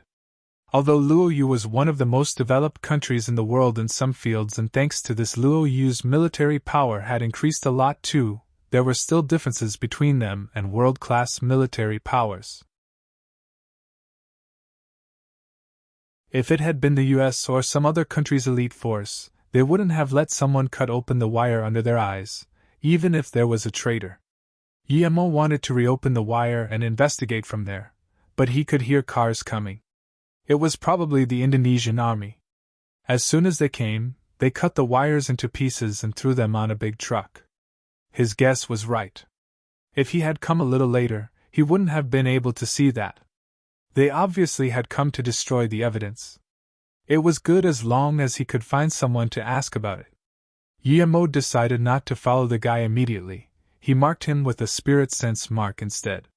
He kept searching around nearby. He believed that the Indonesian government hadn't planned it. If they could think of such a plan when they were in such dire situation, they wouldn't have fought so poorly. Yemo continued walking through the area where the wire had been cut. He walked very slowly and seeped his spirit sense into the ground.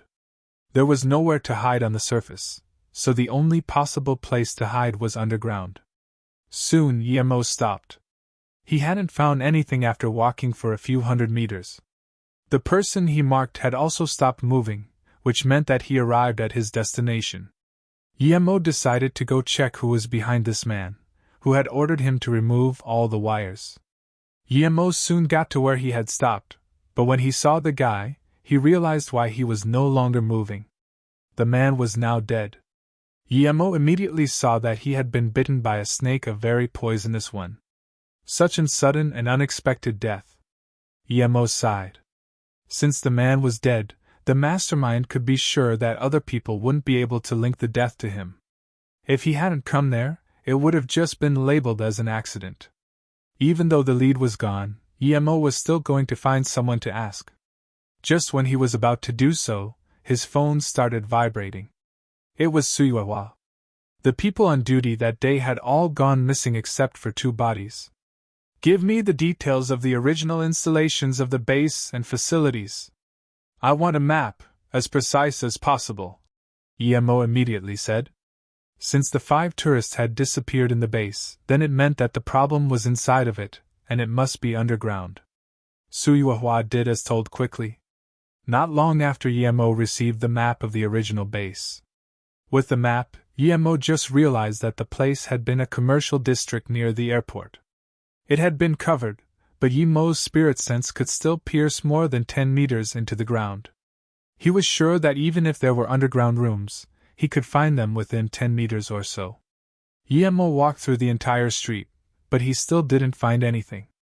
He started to walk back in disappointment, still without any results. Yemo was sure that there was an underground room somewhere because 5 people couldn't have just disappeared for no reason after entering the base. Otherwise, they would have been caught 100% sure if they went into the base. Caught 100% sure? Yemo thought carefully about this and went back to the door.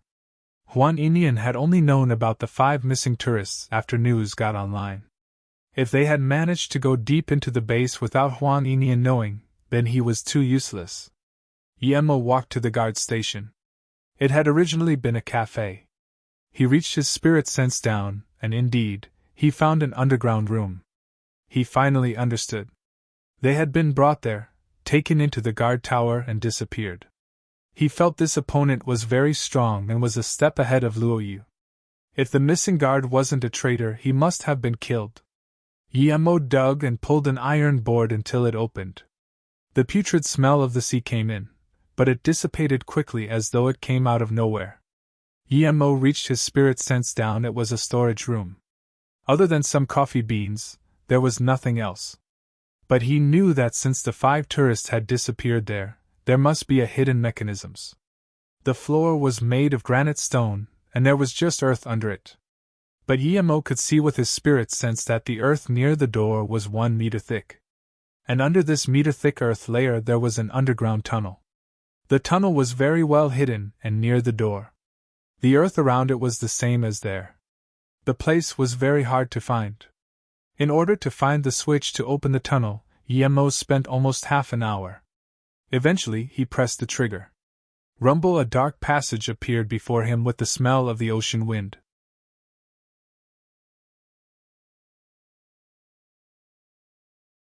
Chapter 657 Save Life. Chapter 657 Save Life. No wonder there had briefly been the smell of the ocean before then disappearing. Yemo couldn't see the end of the tunnel even with his spirit sense, but that didn't matter much. He immediately proceeded rapidly through the tunnel after entering it, all the while keeping his spirit sense activated. Soon Yemo realized that this tunnel definitely hadn't been dug out in a short time. It must have been at least a few months since it was dug out. Who would know to dig a tunnel there a few months beforehand? What did they want to do? Did these people foresee that Luo Yu was going to build a military camp there, so they dug a tunnel? That was impossible. The tunnel got more and more slanted the further Yemo went in, and water started seeping out, sea water.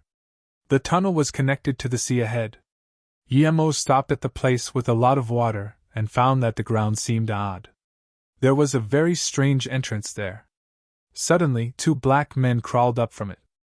Yemo moved aside, and after the 2 left the entrance, they quickly ran along the way Yemo came from, as though they had left something behind. At that moment, Yemo realized that not only the entrance was slanted down, but the tunnel kept slanting down even further. A few hundred meters later, Yemo's spirit sense noticed a nuclear submarine. Its door was closed at the moment. A nuclear submarine was hiding under Bali, and it had cheated Luo Yu's radar? Alarm bells immediately went off in Yemo's mind. Although Luo Yu's radar wasn't the most advanced in the world, how could a nuclear submarine be right under Luo Yu's fleet and not be caught? This was too absurd. What if they suddenly attacked? Did the sub belong to the US? Yemo doubted it, because if the US's radar avoidance technology was this powerful, how could they lose everything in the last war? He had to tell Yixing about it immediately. Only Yixing could think of a way to deal with it. So this tunnel had been made in order to bring the people there to the nuclear submarine. And after the people entered the submarine, the tunnel could contract. Such an intricate design. The person who could think of this was no lesser than Yixing. Since the submarine was there, the 5 missing people should be there too. Yemo's first thought was to rescue the people in the submarine, because if he didn't, the US would use this matter as an excuse to start war. But Yemo stopped in his steps. Those 2 men didn't walk back to the storage room, and instead, they stopped halfway. When one man pressed the remote controller, another tunnel appeared out of the stone wall, leading to a room. Yemo cursed these people were too careful. If he didn't have his invisibility, and without the right timing, he wouldn't even be able to find such things. There were 5 people inside the room, 3 of which female and 2 male. Yemo realized that they were the missing tourists. Yemo no longer had any intentions of going down to the submarine, as he needed to save them first. The submarine was important, and he might find the answers he needed on it, though, so he didn't want to startle anyone just yet. Yemo marked the tunnel which led to the submarine, and quickly followed the 2 men into the room. After Yemo went in, the 2 black men said something to the 5 captives, and 3 of them started trying to persuade the mother and daughter pair. Then, the 5 started arguing. Yemo felt like that wasn't normal, and started filming. After a while, the 2 black men walked out, but they didn't close the door. The argument was getting more and more heated until one man walked to the mother and slapped her. Then, the man said something to the other man and woman and left the room with them. He closed the door. Now, there was just a British mother and daughter pair there. They looked more like sisters though, and their age difference didn't seem to be big. Yemo shook his head. He had decided to learn some other languages when he had the time. It wouldn't be hard for him anyways, and there was no reason for him to keep not understanding anything each time. After the 5 people left, and headed to the tunnel to the submarine, Yemo opened the door and walked in. From what had just happened, it seemed the other 3 had been persuaded to join the 2 black men. Anyway, even if they weren't together anymore, Yemo didn't need to take those others away. To Yemo, he only needed to save the mother and daughter. As long as Luo Yu's danger passed, he could focus on dealing with that submarine. The 2 looked at Yemo in confusion. Yemo saw this and said, "I came to save you. If you can't understand me, it doesn't matter, but I can take you away." "You're Chinese?" the younger girl suddenly asked in Chinese, although Yemo could barely understand her. Yemo rejoiced and said immediately, "I came from Luo Yu, because a British mother and daughter pair went missing, and everyone thought it was Luo Yu's doing. Hence, I wanted to save them. I'd like to ask, are you that pair?" Yes, I'm Annie, and this is my mother Kaya. We were tricked here, and we know those people, but dash." Annie didn't know how to express what she wanted to say. Yemo wanted to send the 2 away and then follow the submarine. He could leave Suyuhua to deal with them. Just when Yemo brought the two out, two more people came into the tunnel. Yemo's spirit sense noticed them, so he grabbed the two and darted back into the storage room. Annie subconsciously wanted to scream, but she couldn't make a sound.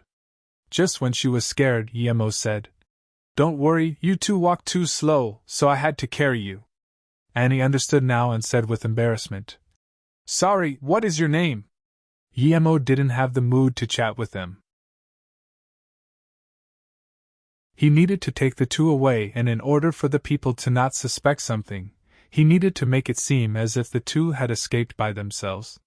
When Yemo let the two go, Kaya suddenly pinched Yemo's arm and said something before giving Yemo a kiss on the face. Seeing this, Annie laughed and also kissed Yemo, saying, "You're really strong. My mother says you haven't told us your name yet." "I'm Yemo." Then Yemo quickly pulled the two up. Kaya's chest was the biggest Yemo had ever seen, but he didn't feel anything, as his heart was filled with Luoying and Ningqingxue. But Yemo wasn't dumb. When Kaya hugged him, she was flirty, which made Yemo realize that she seemed to have some ulterior motives of her own. Seeing that Kaya was going to say something, Yemo quickly said, "We need to leave here quick, the people behind are chasing up." Due to Kaya's behavior, Yemo didn't continue carrying the two, so they ended up slowing down. By the time Yemo pushed up that metal board and the storage room made a loud rumble, Yemo already knew that those people had caught up. He didn't expect that they would be so fast, though.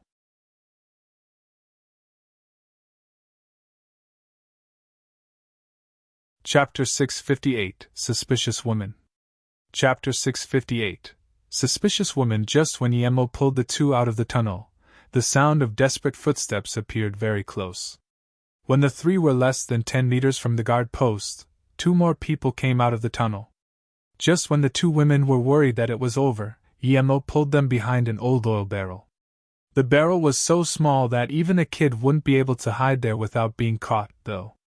So when Annie and Kaya saw this, they almost had a panic attack. Kaya subconsciously wanted to talk, but Yemo immediately covered her mouth. Kaya looked in shock as their two followers looked around but didn't keep their eyes on them. Could they not see them from that position? Kaya was confused. Yemo knew that she probably wouldn't say anything anymore and was about to put his hand down, when a wet thing licked the center of his palm. Yemo frowned at Kaya's behavior. There was something wrong with this woman. This was the second time, and he didn't think he was attractive enough for this widow to be jumping on him immediately. Moreover, he had heard from Su Yuhua that Rod's wife was pretty, sure, but also very loyal and traditional.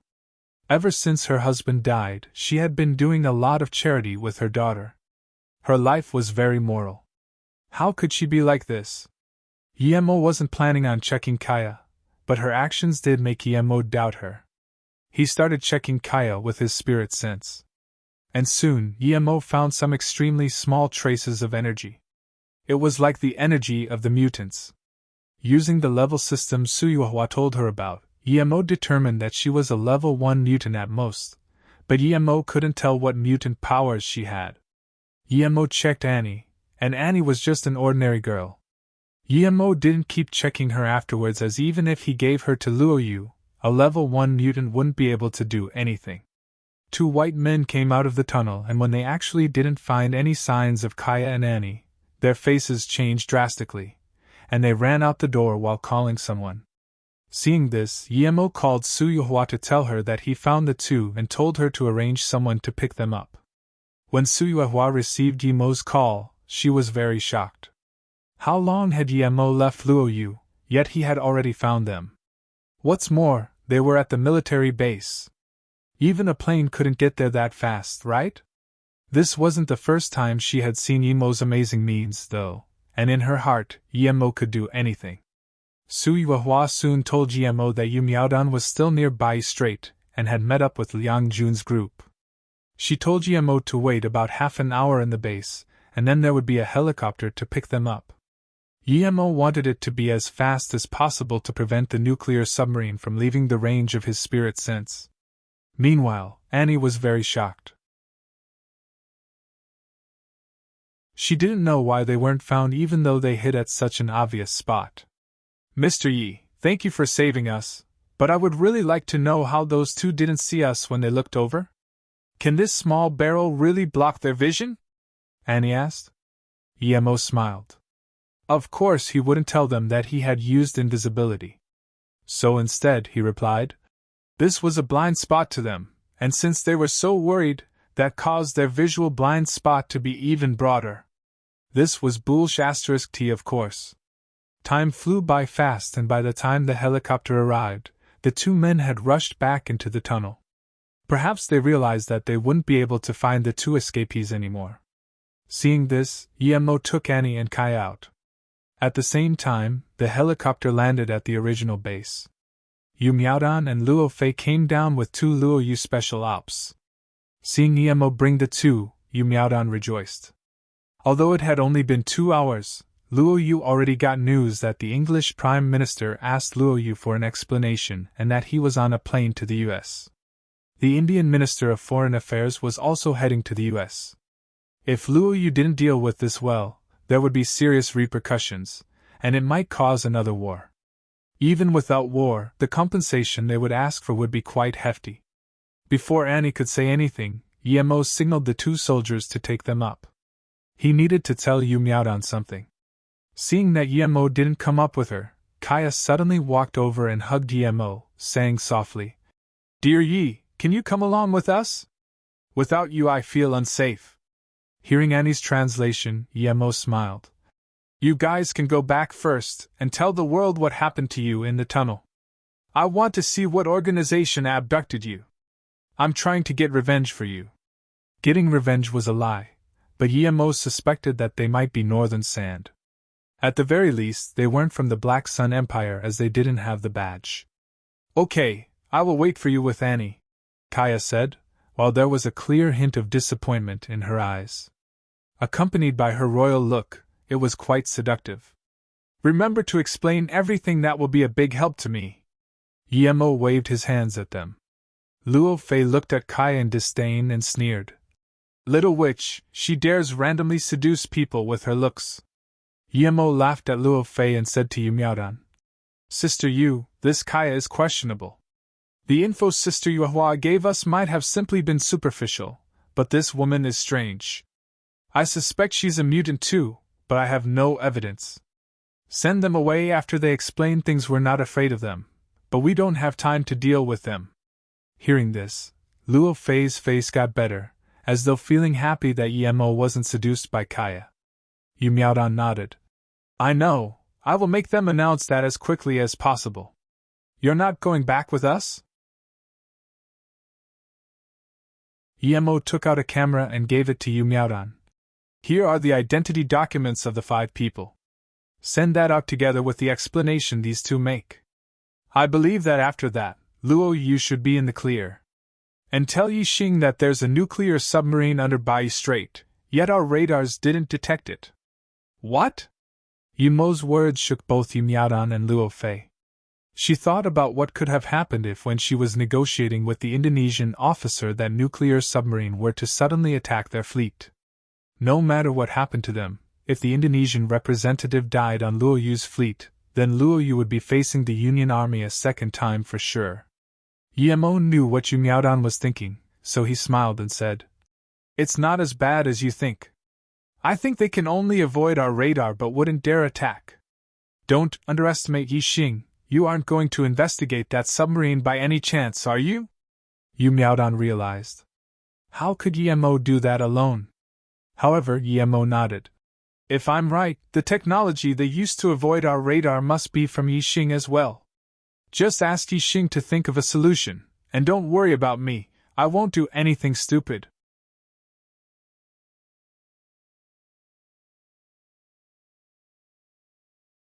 Chapter 659, The Dust Settles.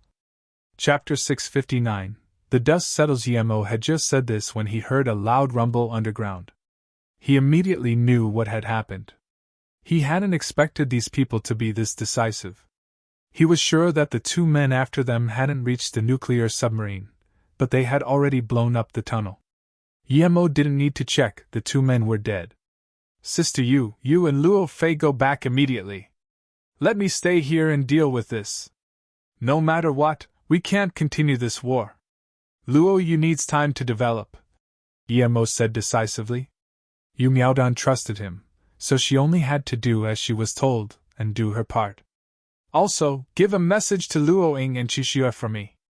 Tell them not to worry about me. No matter how long I'm away, I will be back safely, Emo added. Although these people had blown up the tunnel, it was impossible to stay hidden from his spirit sense. He didn't know where he would be following them to nor how long it would take, so he had to make sure that Luo Ying and Qixue didn't worry about him. Luo Fei sighed. Her little martial sister would have it harder from now on. One Ning Qixue was already enough, but now there was a Luo Ying. After seeing at the helicopter leave, Emo quickly left and found a hidden place to jump into the sea. He was sure that someone was watching him, but his spirit sense was limited. It could only reach 1,200 meters, so he couldn't find where the people were watching him from, but that wasn't important anymore.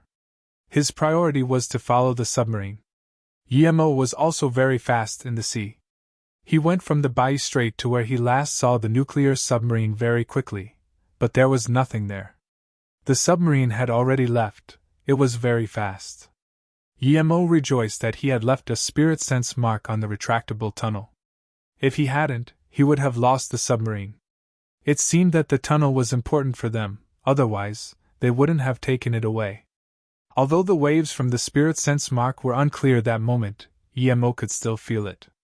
He immediately started chasing in that direction.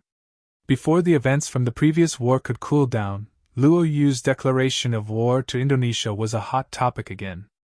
The reason for the war was the most absurd of the modern era. No other country would start a war over that.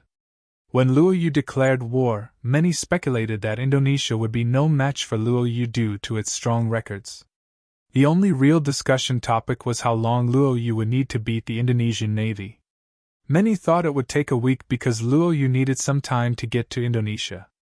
However, others also thought that it was only a threat and they wouldn't actually fight. But those contentions were rendered meaningless when Luo Yu started the war 10 minutes later. While many war analysts were still writing about how Luo Yu wasn't going to actually fight, the war was over. Luo Yu had only taken a few hours to annihilate the Indonesian Navy. After Luo Yu took over Bali and threatened to invade Java, its military status had been established. Although it was far from the US or Russia's, there were no countries near Luo Yu that could threaten it.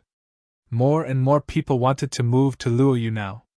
Who didn't want to go to a country that was tough on the outside but humane on the inside?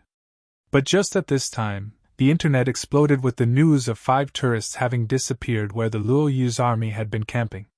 Moreover, 2 of them were part of the British royal family. This caused a huge uproar.